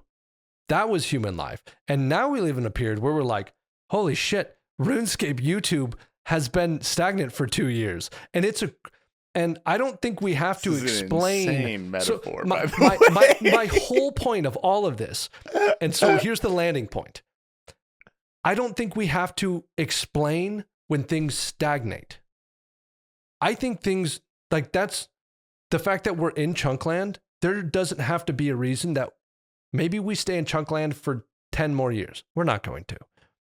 But I don't think there needs to be an explanation. We could be a day away from the next settled locked in Mauritania video. And so yeah, okay. Let me bring up not necessarily a counterpoint. We don't need to explain why we're still locked in Chunkland. I don't think that's necessarily important. I do think it is a valuable exercise to try and fair think enough. why As we someone still who might was be locked in you were a Chunkland. philosophy major, right? No. No. What? No. What did you study? I took philosophy 101. I have a theoretical linguistics Wait, who the degree. fuck? Someone? Oh, yeah, that's what it is. You're a liberal arts major. Hey, Yeah, we're the you same. got me. Yeah, you got me. Yeah, I we used took to a do philosophy class. So, we used to do thought experiments all the time in philosophy, and Yeah. I actually agree that it can be a really good exercise. There were some thought experiments that I remember thinking, this is fucking stupid. Those are my favorite. The ones that are pointless, those are my favorite. Those are my least favorite when people take them seriously. There's a saying, when the measurement becomes the goal, it fails to be a good measurement. And in that same like line of thought, we would do these thought experiments and people would get hung up on the thought experiment and not on like the underlying principles that you were trying to address, whether it be in metaphysics or whatever. That's fair. There was one, dude, I have to get this on my chest. There was one Sounds like it's thought really experiment that sticking with we you. spent 2 weeks on it was German idealist philosophy, which is really fucking dense because it's Kant, Fichte, Schelling, and Hegel. And like, nobody knows what that means, but the people who do are like, oh God. I love my Hegelian philosophy. Well, so Big- there you big go. fan. That was part of one of the units in the class, but we were talking about metaphysics and what makes a person. And there's like the old like teleporter theory or whatever, where like let's pretend in the future we have teleporters and then you pretend that, hey, what if this teleporter measures all of your molecules, everything you're constructed of. In fact, molecules hasn't been our basic unit in forever. It's fucking atoms and then neutrons and then quarks and then whatever. So we measure all of those things. We deconstruct you and we rebuild you over here. Are you the same person? What if there's a malfunction? What if it deconstructs you and then reconstructs you in both places? Who's who? Like that just sounds like a really annoying version of the ship of Theseus, kind of. It is that, except under the guise of like the future and teleporters. And here's the annoying part. Here's where everyone jumped off the boat and didn't play Ship of Theseus correctly. Everybody in the class, I couldn't believe it. I was the only one, and there were like 30 people, the only one who didn't, they were all like, in the future, we will have teleporters. And so this isn't a hypothetical question. This is a real one. And I actually firmly believe that that was fucking stupid. Well, that is stupid. He's missing the point. It wasn't he. It was literally everyone else in the class except for me. Okay. And I was like, guys, you don't take the thing seriously. Teleporters aren't real. This is Harry fucking Potter, where you wave a magical wand and hypothetically I appear over there and deconstruct over here. And literally everyone else was taking the thing literally and going, yeah, but there's going to be teleporters in the future. And I'm like, there's going to be magic in the future. Shut the fuck up. Like I couldn't. That's the worst philosophy class of all time. I was so frustrated for like a whole week. I was like, this isn't real. Maybe. I'm so sorry that happened to you. Clearly that had a big effect. Well, clearly that stuck with you. Dude. Okay. So anyway, so the hypothetical fucking anyway, I want to get back to what we were talking about and not this fucking Harry Potter We're talking about nonsense. why RuneScape content is stale, bro. We're talking about teleporters. Yeah. You were making the case that correct me if I'm wrong, but you were making the case that it's at least a fun thought experiment of like, why are we here and where could we go next? And it's a valuable exercise. Yeah. I think it's a valuable exercise. How much time do you spend thinking about that kind of thing as it relates to your content? So what I mean more specifically is how much time do you go look at the zeitgeist or do you know the three dialectical, like, in an argument, like the Greek words for like, there's ethos, logos, pathos. Logos and pathos. There's a fourth one. I believe it's called Chronos? Ethos, Pathos, Logos, Kairos. Kairos is the fourth one that no one talks about. And Kairos is the right or opportune time or the critical moment for action. So One Kick Rick was Kairos. The video is like fucking whatever as an idea, but it was the right time to upload a parody of One Chunks or of area locked accounts. Yeah. And so how much time do you spend thinking about Kairos, which is this the right time? What's happening in the community? What's the thing that I could do now that's exciting? Currently, not very much, actually. Okay, when neither. I first started, I don't do that at all. I used to do it a lot, actually. Same. I had video ideas that I had planned out, and I was like, okay, well, whenever, this sort of topical event happens in the community, that's the perfect time to rip this kind of video. Or if there's drama with like, Odablock does something with PvP, then this would be a funny video to rip out. I don't do that really as much anymore. But I also think that's potentially a result of the fact that the meta has been kind of stale for, up to 2 years at this point. Right, because it's kind of like, agree. Yeah, because when I did the One Kick Rick thing, the idea grabbed me and I thought it would be very fun to do. And that's why I did it. Yeah. And I don't think there's something, look, I think the only thing really cooking for me that I was like, dude, this would be fun. For some reason, I love Varlamore so much. I think an area restricted Varlamore, I know it's not new at all. It's not even a new, it's probably someone's already done that. But they probably have. Yeah. There's probably 4 Varlamore locked accounts right now doing their YouTube series. I don't think I'll do it because it doesn't make any sense, and I think would be a bad business decision and be a time commitment that I'm not interested in. Yeah, but Mika did it, Poison Swamp did it, Crack did it. Yeah, it's probably a lot. Dripquest did it, UIM did it, Verf did it, Tedious. No, I'm kidding. Oh God, the first 5 of those were real though. Okay, is somebody winning that battle? Let's look at the views, dude. I don't mean to I'm not trying to put anybody on blast or compare anything, but is someone who's the Verf of Karamja? Who's the Mika? Well, the current one, I don't know if Mika's still doing his series. The one that's active right now is Crack with a K. And that's a guy who just beat Soul Herit with a rune 2-hander, which that was okay. So he's fucking done so he won. That's it. He's done. Yeah, he won. That was uploaded 2 weeks ago, and it's got like 40,000 views. So I mean, it's a pretty decent. Okay, that video. One has 40,000 views. Yeah. What are the other? Episode 14, episode 13 is 20. Episode 10 has 40. Okay, what are we looking at the first episode? He's got 12K subs, so like those are performing quite well. For the most so part. I'm not surprised. So I bet this is a good series. Varlamore One Chunk Iron Man. Oh, it's a one chunk.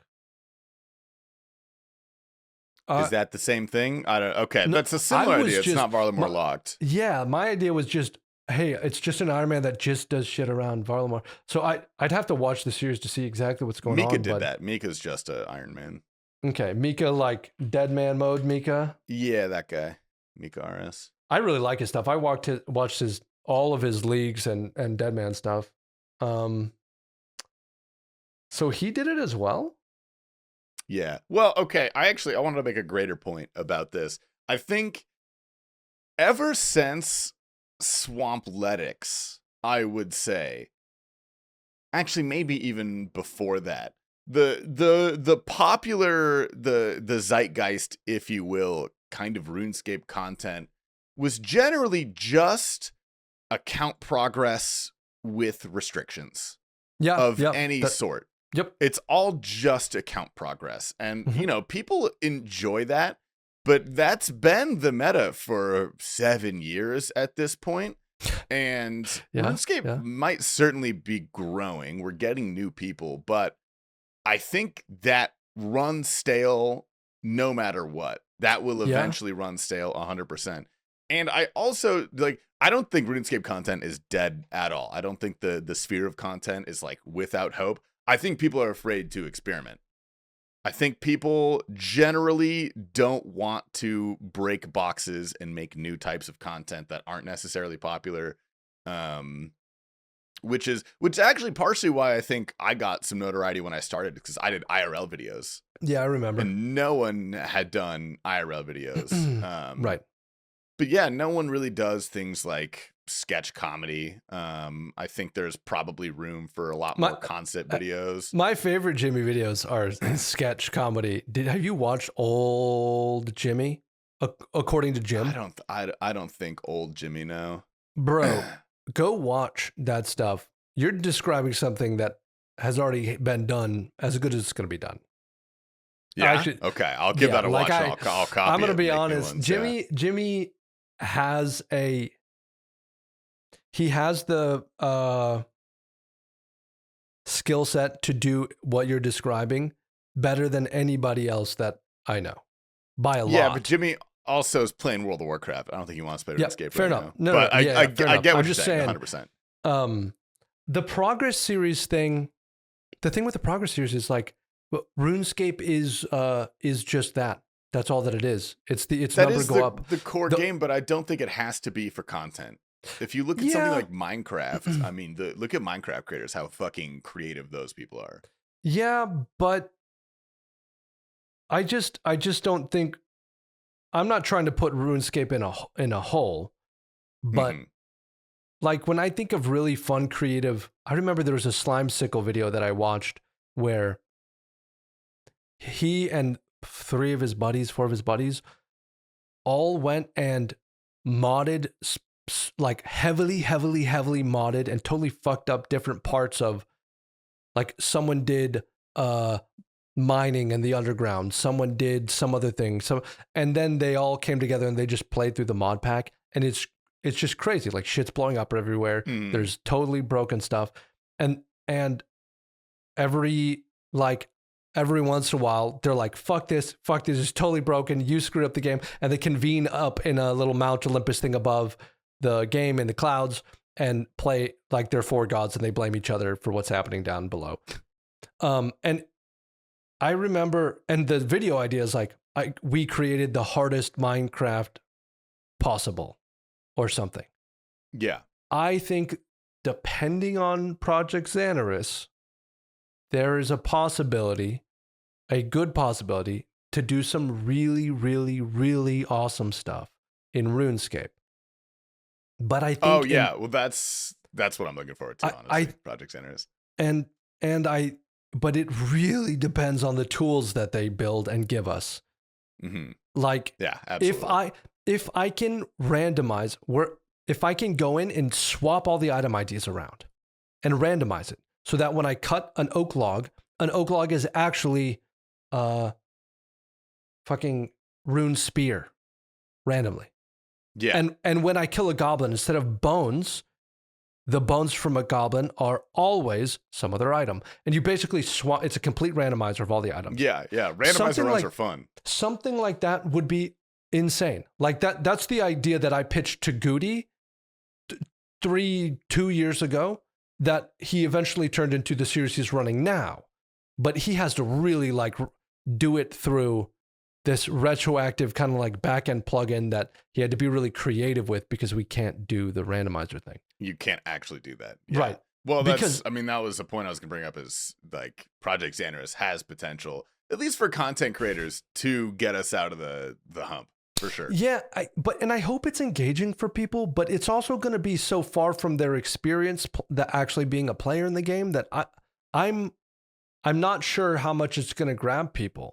I don't know that, because when I think like, if my friends who make good YouTube videos put out a video that said, I made the hardest, like, fuck, if I put out a video, it's going to be something like, I made the hardest RuneScape possible.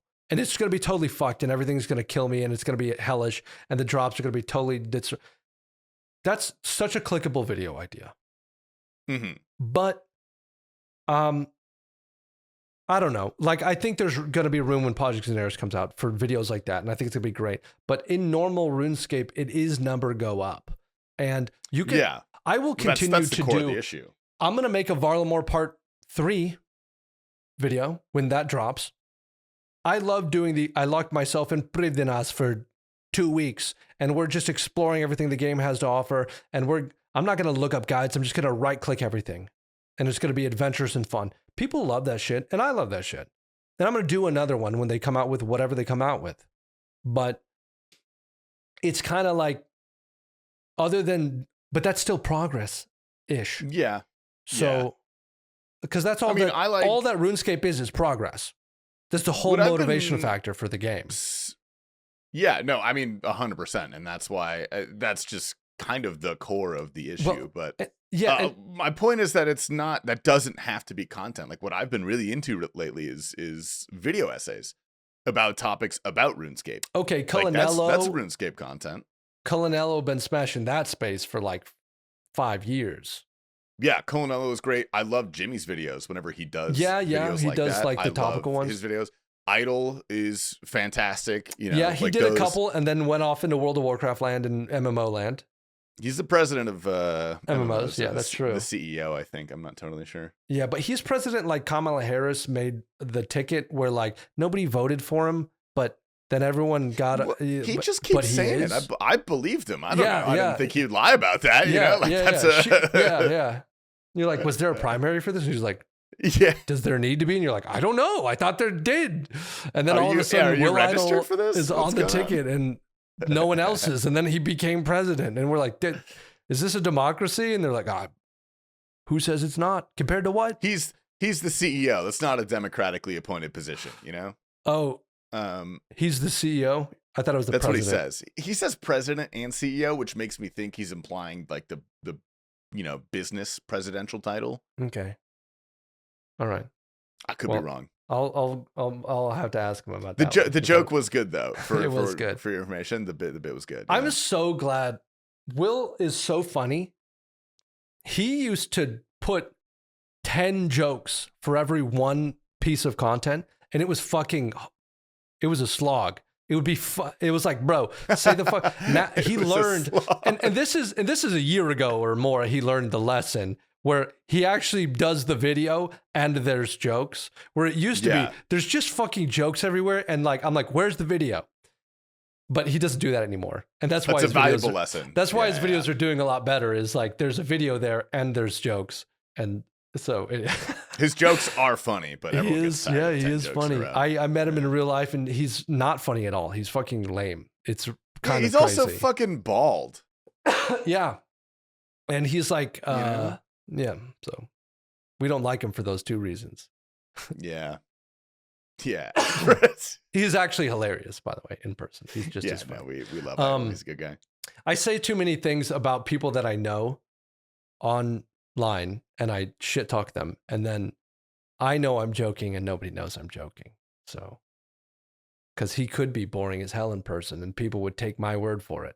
Someone would. Yeah, so I think I met him at the same time you did at TwitchCon. Do you mean at the fucking Capacabana or whatever? The fucking what? The rooftop, like. Oh, sure.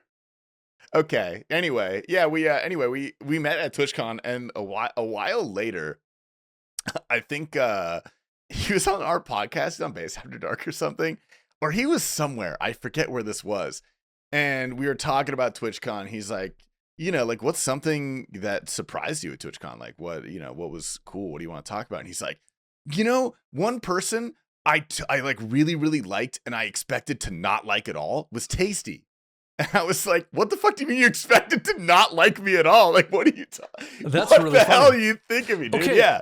I have to tell you then, because I don't know if that happens to you often, or if it was it happens Will. a little bit more than I would like it to. People do tell me that a lot, and I'm like, okay, thank you. Yeah. I'm gonna throw this out, and then I need to take a pee break, and then I want to come back after pee break with a question for you. But before we get there, and this is gonna be a damn good question.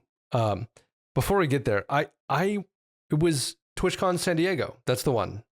Mm-hmm. I met a lot of people. In a lot of them weren't even content creators, or a very small content creators who are in kind of the streaming Twitter space. So like the much larger RuneScape community, the kind of people who show up to TwitchCon. The expanded community. Yeah, the expanded RuneScape verse. The amount of times that this happened, like 5 or 6 times, which is a lot. Twice, and I would have been like, huh. But it happened way more than twice, where I had met someone and had been hanging out with them or whatever for like an evening or a day, or we did a thing together, or they were at the Mark night, or they went out with the group that night. And they came up to me after a couple hours. And they were like, you know what, man? Like they had a drink or 2 or 4 at this point. So they're kind of loose. Enough And they're like, you know what, man? You're way nicer than I thought you were going to be. It's the worst compliment you can possibly get. I was never offended. I was always just, because I know what they're saying, I think. Yeah. And it's like, but I was always just so curious. I was like, okay, explain. And without fail, every time they thought I was just going to be like a pretentious, like, it was like, well, you're a white guy from Texas. And I would be like, goddamn right, brother. And I was just like, okay, but I live in Austin. So you've missed on the stereotype, for one. And 2, I'm a nerdy RuneScape YouTuber. So like, that's probably a heavier stereotype to typecast me as than like, yeehaw, we're going to take your women with our guns. Like, I don't know what the hell they think I'm going to be like, but I got that like that, but I get what you mean. And I'll do it too, because we have guns. He's not gonna do it. Don't listen. But like, so it was like, but I got that like 5 times where someone told me like, man, I really thought you were going to be an asshole. And to be honest, I was never offensive. It was just always like, yeah. I don't know. I wasn't sure in that moment if that was the internet or other people shit talking me, or I'm not surprised by that though, because I go for a lot of jokes that I know are off color, but like, that's why they're funny. Oh, what? Oh, you froze. Oh, okay. Wait, hold up. Yeah, you're like freezing a little bit. Is my audio fucking up for you? Or is it just the video? It looks like it's back now. Okay. So I'll wrap up that thought and just be like, that was just super hilarious for me at TwitchCon, was to be like, the number of people who were like, hey man, you're way nicer than I thought you were going to be. I was like, hey, I'm going to take the compliment part of that. And the other part is kind of funny. So has that happened to you outside of the Will Idol experience? Oh yeah. Well, actually that's, another, like, genuinely the amount of people who I've gotten, DMs. It doesn't happen in real life as much because normally I'm interacting with, other content creators who I have a more personal relationship with. But I mean, YouTube comments, Twitter DMs, Instagram DMs, just comments on everything. Where it's like, hey, Tasty, I always thought you were a fucking douchebag. I thought you were cringe and annoying and I hated you. But you're actually pretty cool now. No way. Okay. And I don't get those on YouTube. I get that frequently. And here's the thing. I take the compliment part of it. And I do some self-reflection, because if it's one comment, I'm like, okay, whatever. If it was the frequency that I got it at, I will fully admit my first 2 years of content creation, I was a little grating sometimes. Yeah, well, you're like like pushing the boundaries, trying to find out.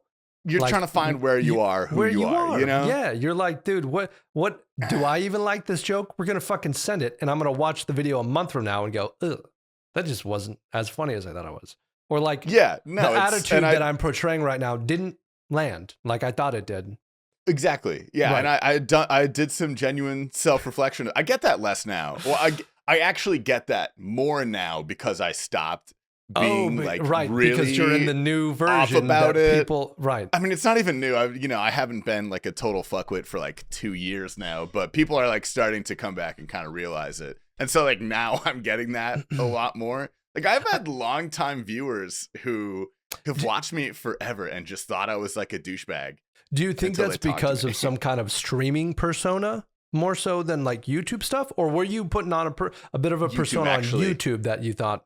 YouTube was definitely, well, YouTube was the persona. When I stream, I definitely was myself. I'm a little bit louder, like I crack a few more jokes, whatever. When I'm doing YouTube videos, a lot of them are full on lampoons.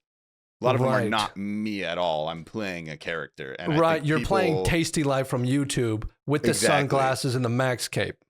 Yeah, and the toxic elitism and like that kind of stuff. And I think people would see the aggregate of that personality on my videos, and then they might watch like 5 minutes of stream, and I'll be like loud and kind of yelling, and they'll be like, "Oh, he's just like that's him," you know? You're like, yeah, now he's just louder.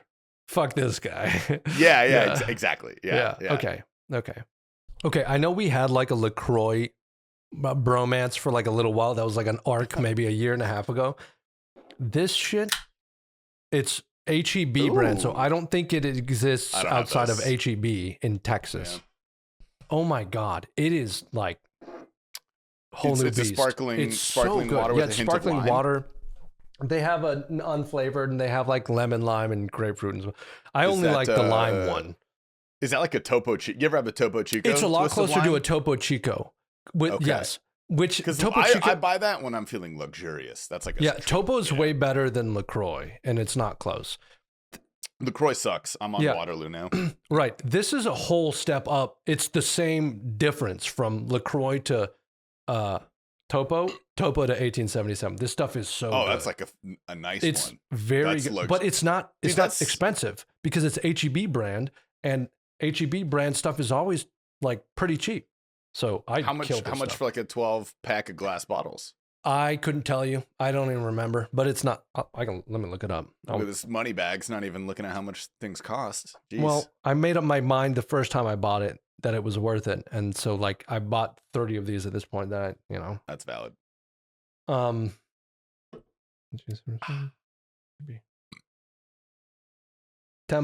for a case of 12.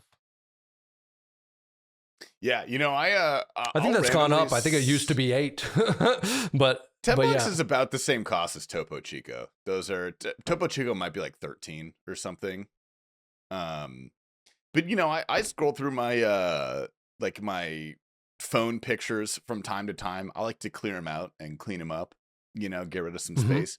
And every once in a while, probably every 3 months, 4 months, I'll come across the picture of your message on Discord. Oh, yes. Oh, that was at 4 a.m, dude. I wake up in the middle of the night, my phone's glowing, and I'm like, "What the fuck?" I don't know why I sent that. I think I was just it is so funny. This is the funniest thing in the world. I love. I opened my phone. It's a message from 9rain on Discord. And it's just an image, so I can't see it. It just says image, and I click on it, dude. It's 9rain in his underwear, dude. His tidy whities. It was tight. And he's going like this and holding a LaCroix. And he's like shirtless, dude. He's I don't know why naked. I thought that would be so funny. It was I'm just wearing my compression short underwear. It was so funny, dude. I don't know why I just thing. I was drinking it in my underwear at my house, and I was like, dude, I gotta send Tasty a picture of this. Dude, you posed for it though. I know. Well, like I had to take the picture, so I was like, what am I gonna do? Stand here with my mouth open? I was like, I'll pose. And oh my God, I forgot about that. I think I had been drinking, but I don't remember why. Out of all the people you could have sent that to, I'm glad you sent that to me. I don't know if anyone else would have found that as funny as I did. And no one else, I didn't even think to, that wasn't one of those like blasted to a couple people on whatever. That was targeted. That was personal. I took the photo and I sent it to only you, and I've never sent it to anyone else. I don't even think I remember looking at it. And I was like having a fever because I had just, I'm like middle of the night, I'm like confused. I look at it and I'm like, huh. And then I'm like, okay. I was like, okay. And then I just closed my phone and put it down. And then I think I wake up. Did you send me a message the next morning before I respond? I thought you sent me something like, hey, I don't know why I sent that to you. I'm sorry. I have no idea. I don't. Maybe I responded. I was like, thanks, man. You were like, I don't really know why I sent that to you. Yeah. So I gotta find the picture, dude. I gotta find it. Again, I think I was a little jolly at the time. And I just remember the emotion. It was just pure brotherly joy. That's all that it was. I was like, this is, I received he'll that as pure appreciate brotherly this. joy. And then it was like, that was it. It was really just a moment of, it was very true in its expression. I think everybody needs a friendship or a relationship where they can have those moments without judgment, and I appreciated it. What the hell is that? So you know how I quit vaping? This is what I'm addicted to now. It's okay. These are really popular in Asia. It's I think this is Thai. It's literally just like eucalyptus oil, and I think like mint oil. It's just essential oils that you inhale. So it gives you something to do. It gives you something to do. It smells really nice. Their main use is like settling your stomach, which I use these in the Philippines a lot because like my tummy would hurt if I was eating. It's a third world country. Sometimes the food is not. Yep. The safest. So I got a couple tummy aches and like these carried me through. And they also give you a similar feeling to a vape. Like there's obviously there's no nicotine, they're not bad for you, but there's like the throat feel to it. The inhale, a little throat feel, a little zing. I mean, that's part of why I enjoyed these so much is like. It's the same concept. 100%. It's like it's just something fun and a lot of it is the ritual of the thing. Like it's fun to crack one open with the boys. I'm so glad you've talked about this because I have a whole speech on that, dude. The ritual. Yeah, so like I started smoking a tobacco pipe when I was in college, and it was so fun. I was like, we talked about this once. I remember. Yeah, we've talked about this before, and it was just so fun because I would legit smoke anything because if it was just water or if it was just air, but the like fun of doing the thing, lighting it on fire, packing it, lighting the thing, and then it was just really fun. Mm-hmm. And so like I smoked a cigar last night and it was just fun. Now I have smoked enough cigars or enough tobacco that I can enjoy it and I can tell the difference and I can be like, "Ooh, this is really smooth and I like the flavor." Which you have to smoke probably like 30 cigars before you even have any idea what the heck that means. But like I don't do it for the high. In fact, I don't like when I get a buzz from a cigar. I don't think that feels good. Not for me. I don't really get a big buzz from cigars. You'd have to, I've only gotten it when I'm smoking a big fucking like nasty thing, like a cucumber or something. That's a kind of a gross way to describe a cigar. Yeah, dude. It's basically like that. So you had a point on the whole ritual thing. Yeah, and I swear to God, maybe we've already talked about this because I remember you talking about, the tobacco pipe being a thing. I think it's just one of those things, and it's not necessarily something you have to consume. There are many ways that this can manifest throughout your life, but it's just one of those little rituals that is meditative. It's a moment where you can just kind of be present, focus on your little task at hand that you enjoy. There's a sensory aspect to it. There's olfactory. There, you can see it. It's just a very complete experience that you are more than happy and willing to give all of your conscious time to. Like that's why I love making my little espresso in the morning. Yeah, I get to weigh out my beans exactly. I smell them as I grind them up. I dose them in. I like clean it up. It's like a little Zen garden. I tamp it. I pull it. I get to watch it come out. Yeah, dude. And then I get a little treat at the end. Yep. And it's like, I don't even need the espresso. I liked the process. Yeah. I would spend money just to do the process. I was actually just thinking about that when I was pulling weeds this morning. I was actually thinking like, dude, even if all of this stuff died, if it didn't rain in Texas for 3 months and they cut our water and everything died. I was out there and I was like, I would do this again. I was just picking weeds and I was like, I'm having fun out here. Dude, I've been going outside barefoot, shirtless, just so I can get some sun and get my feet and hands dirty. Like you're a hobbit. Dude, you're basically a hobbit. Dude. But like I've been in the cave too long, so I'm kind of walking on my hands and feet like Gollum. So dude, it's just been super it's just been super fun. It's kind of meditative and you're just like I don't know, man. I feel like I need that now that I've started doing it again. Mm-hmm. Not doing that in a day, I feel like I need it, which makes me think like I think I needed this all along. I just didn't fucking know. Everybody needs their little things, you know. That sounds like a perfect one. You get to go outside. You get to. I mean, you know, our brains went through argue at the least 200,000 years of evolution tied to being outside and connected with Earth. Probably more like 10 to 50 million with our, you know, with our recent ancestors' brains. So the fact that we spend all day inside is not great, you know? Right. Yeah, that's actually funny. I'm glad you drew the timelines. Even like, there's a lot of people that talk about humans and evolving and changing, and humanity changing into this new thing. Usually when they're talking about progress and technology and societies and all that shit. Like there's a really, I mean, our generation, we grew up with like the idea of progressivism, where it's just like, okay, well, like the next new thing is good. And what we have right now is bad. And so we're going to call this progressivism, and like new is good. But the funny thing about humans and change is we're the exact same creature biologically. And therefore, psychology is biology. And so we're the exact same creature that we were 10,000 years ago. And we're the exact same creature we were like 100,000 and I was going to say, ago, and we're basically the same exact creature that we were 150,000 years ago. There's not that much difference. And people, this probably happens in every age, so it's probably not people these days, but a lot of modern people like to think that people 100 years ago or 1,000 years ago were stupid and wrong and very different than them.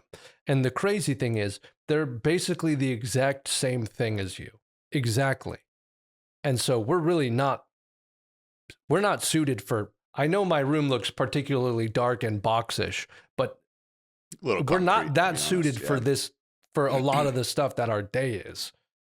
So, yeah. Well, I would argue our millions of years of human evolution have actually put us in the perfect place to spend 8 hours a day, 5 days a week in a gray cubicle, staring at a million little pinpricks of light that actually our eyes can't really focus on for 80 years of our life. And then we take one vacation, and then we pay off our mortgage, and then we die. That's beautiful, in my opinion.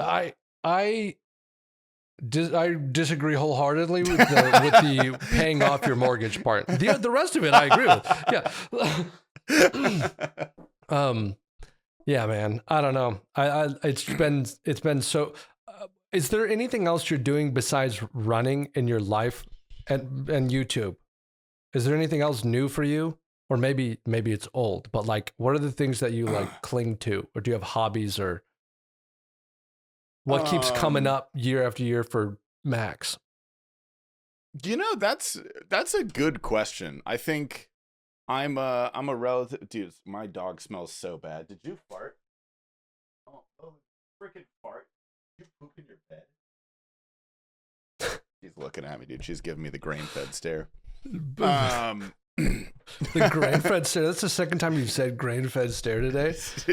Is that? I've never heard that. That's joke. Good. I love that. Yeah, that's really fucking funny. It's stupid, but it's funny. The grain-fed stare, dude. All these grain-fed pussies, man. Open mouth, blank eyes, kind of glazed over. Yeah. I can't even open my mouth actually because it smells so bad. Oh, that's gross, right. Dude. You're making me feel a little ill. Open a window. Yeah, I don't know. I love my little habits. I love my little rituals. I am definitely a creature of habit. So I think I did a lot of shit last year. I went on a lot of trips. I hung out with a lot of people. I, probably a little too much partying.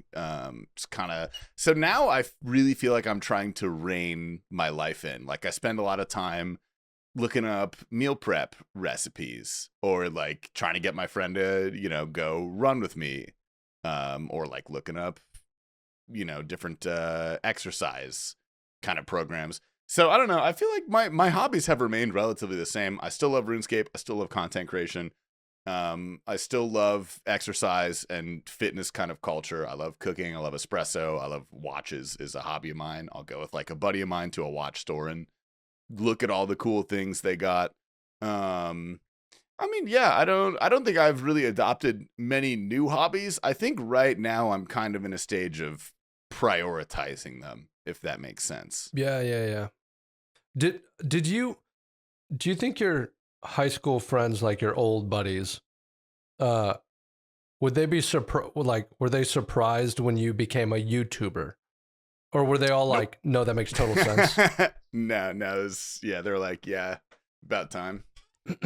But also it's a weird group because, you know, several of them were already big YouTubers. Okay, what's the deal with that? Was that just random, or was it did one guy do YouTube and go, hey guys, this is really fun for me, you should all try it? They kind of went in together. So I mean, my two friends, they were both league tubers. They're not necessarily super active today. I think one of them hasn't been active in several years, and they've kind of retired. One of them is still very much into content creation. Just league is in a terrible place, but it was like in high school, or like early college, I guess, is when I remember them first talking about it and taking it seriously.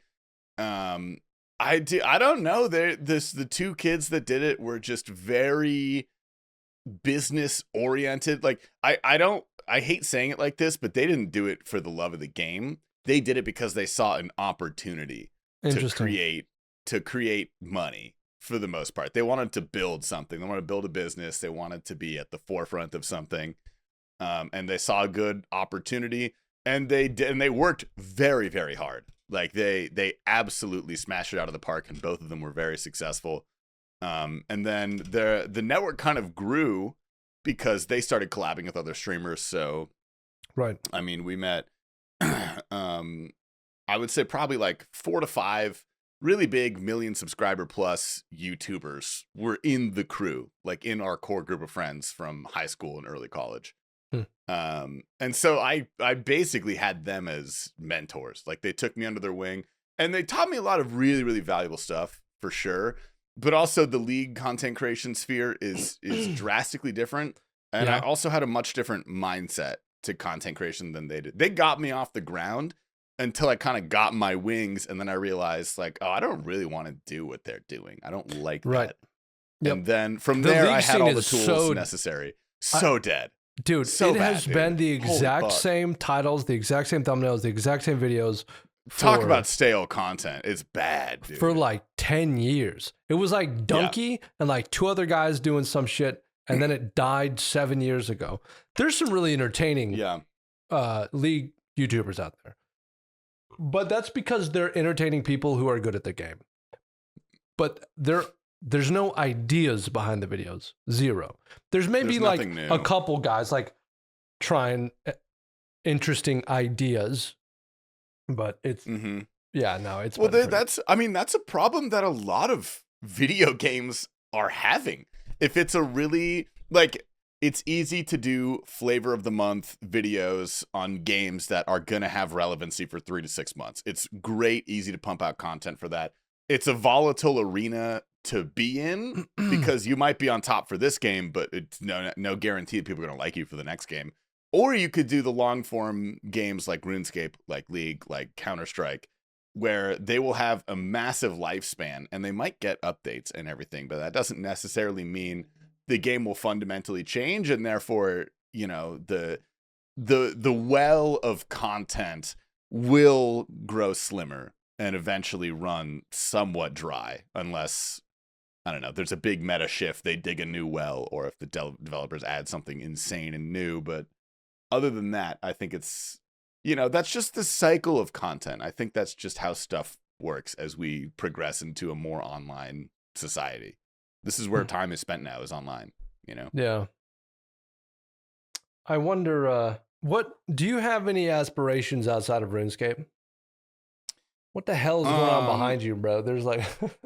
I was looking ladies at that, dancing on screen. I think it's a sunscreen ad or maybe ice cream. It's one of the two for sure. They're by the pool. Fucking, I guess we'll never know. Okay, sick.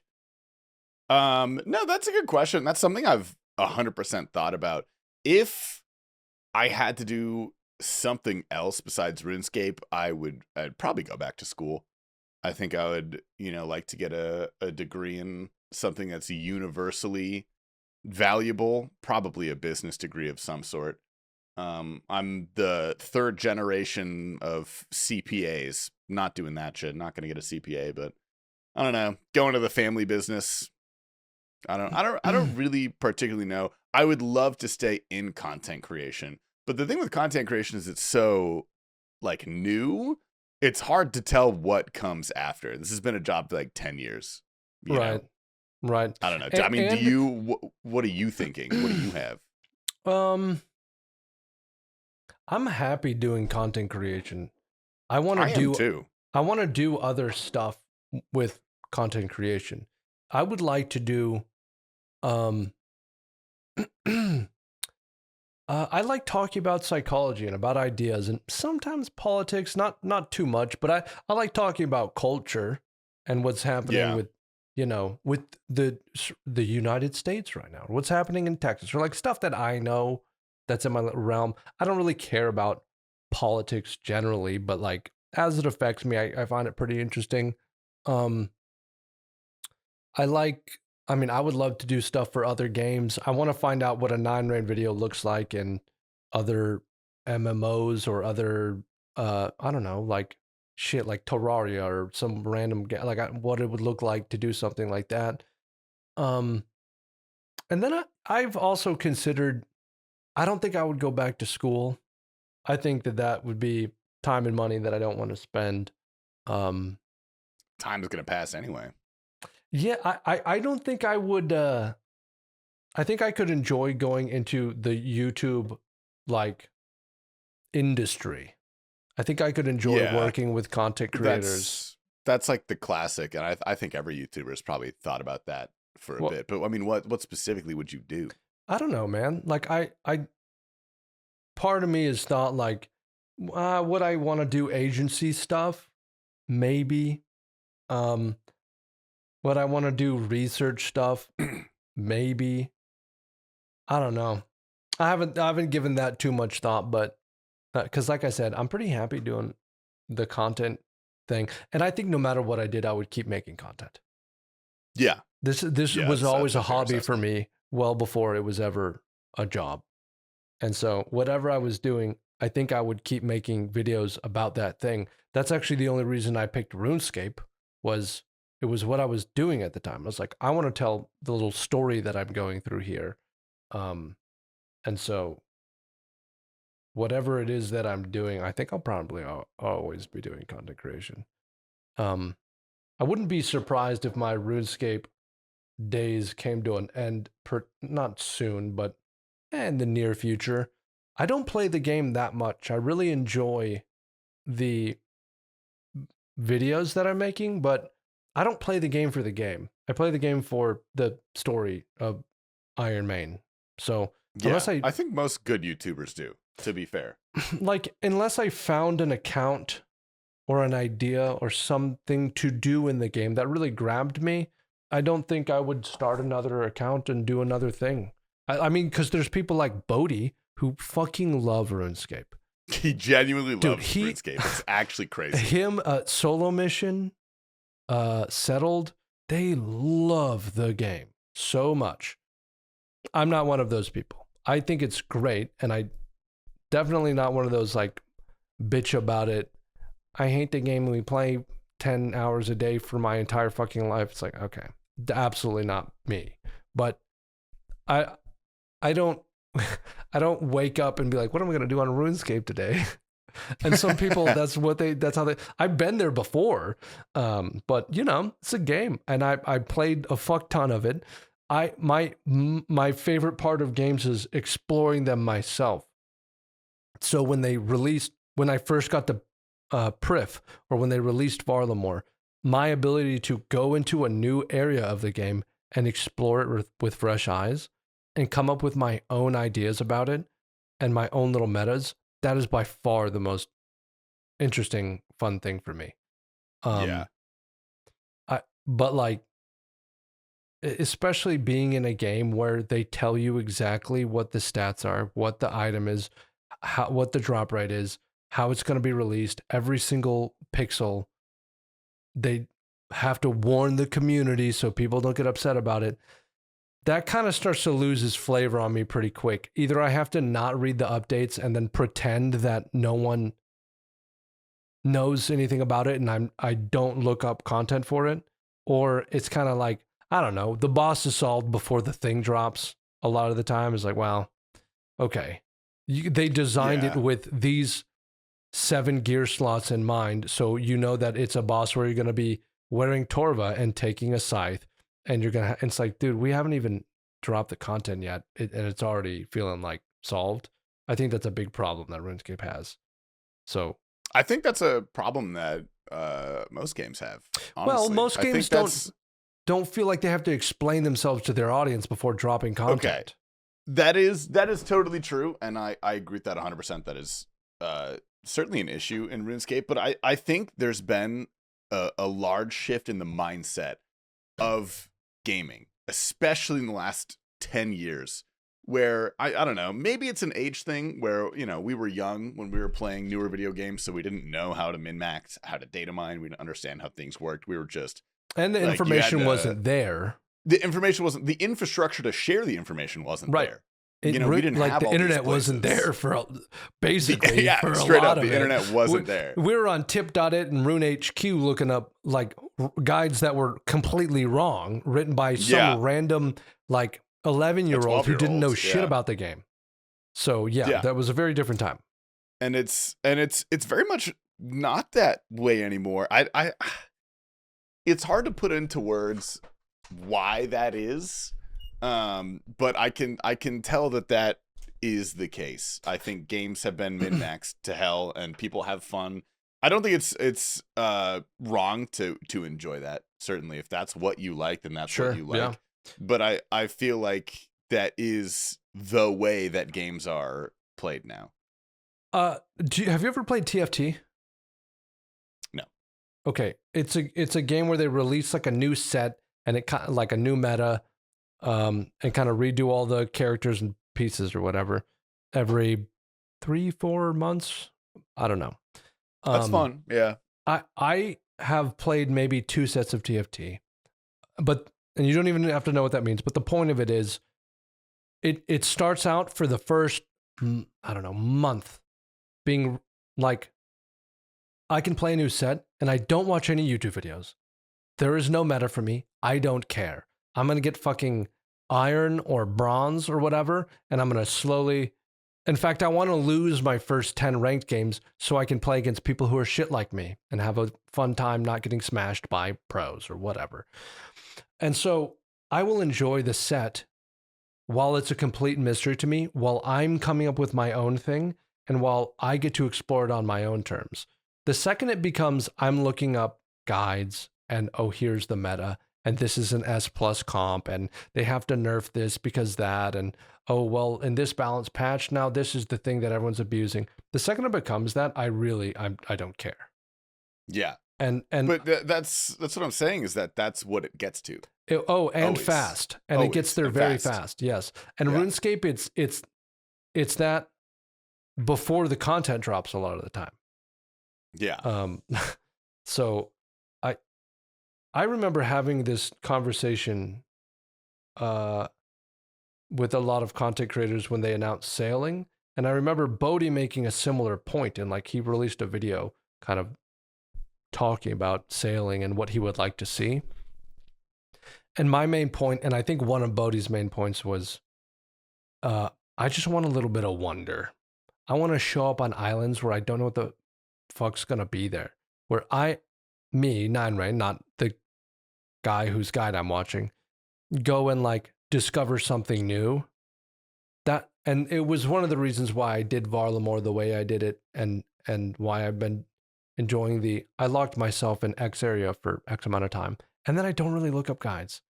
I look up some information that I'm curious about sometimes, but like stumbling through it in my own way, it's been like so much more fun. And so whenever sailing drops, I don't give a fuck what anybody says about sailing. I'm going to put the blinders on and play my own game and do sailing and like discover it like I would have in 2004. And I'm going to do that with the next Varlamore expansion. And I don't know, as long as I can keep doing that with RuneScape, but it just feels like there's this weird part where I have to pretend like the other stuff doesn't exist. But yeah, no, I understand that. Which is like, yeah, I don't know.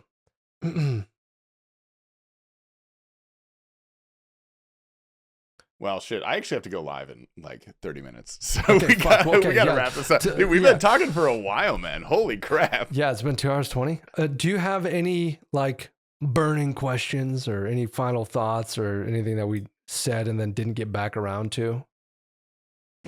Not that I remember. Yo, Tits, was there anything that we said that we fucking tangented away from that you're like, dude, they never explained X? I'm over here playing poker. For real money or what? Yeah, I'm in a poker tournament. Yeah, I'm winning. Oh, yeah. Okay, well, I guess short answer from Tits is no, there was nothing. It sounds like a no, yeah. Yeah, damn, man. Well, I've enjoyed our conversation. I hope people are liking the base tapes. Yeah. My next one is with T Papa. What about you?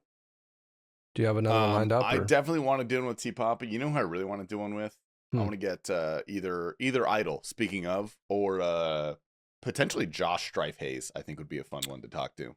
Josh and I didn't get to meet him in RuneFest. We messaged about it for like weeks before, and then I got sick and bailed and whatever. We hopped in a call a year ago and sat and talked about YouTube and life for like 3 hours. It was like a long ass call. Wait, I really you like and Josh. Josh, yeah. Cool. Yeah, I really like Josh. Hopefully I'll get to meet him next RuneFest or whatever, next time I'm across the pond. But yeah, he's a really fun person to talk to, especially about like YouTube and MMOs. And he has obviously a really unique perspective on RuneScape specifically, because he's a real fucking OG RuneScape 3 nerd. So I don't know if he touches the game or if he's touched the game in years, probably not, but you know, he's fun to talk to because he was really, really like a hardcore fan before anything else of the game. So, yeah, dude, I think you should, and Will, obviously, I didn't mention Will because everyone in RuneScape knows Will. Yeah. And so, yeah, I didn't even know that we were like allowed to do this with people who aren't like on the main based roster. Dude, I gotta drag Zoe back in. What's Zoe been up to? I haven't talked to her. Good luck.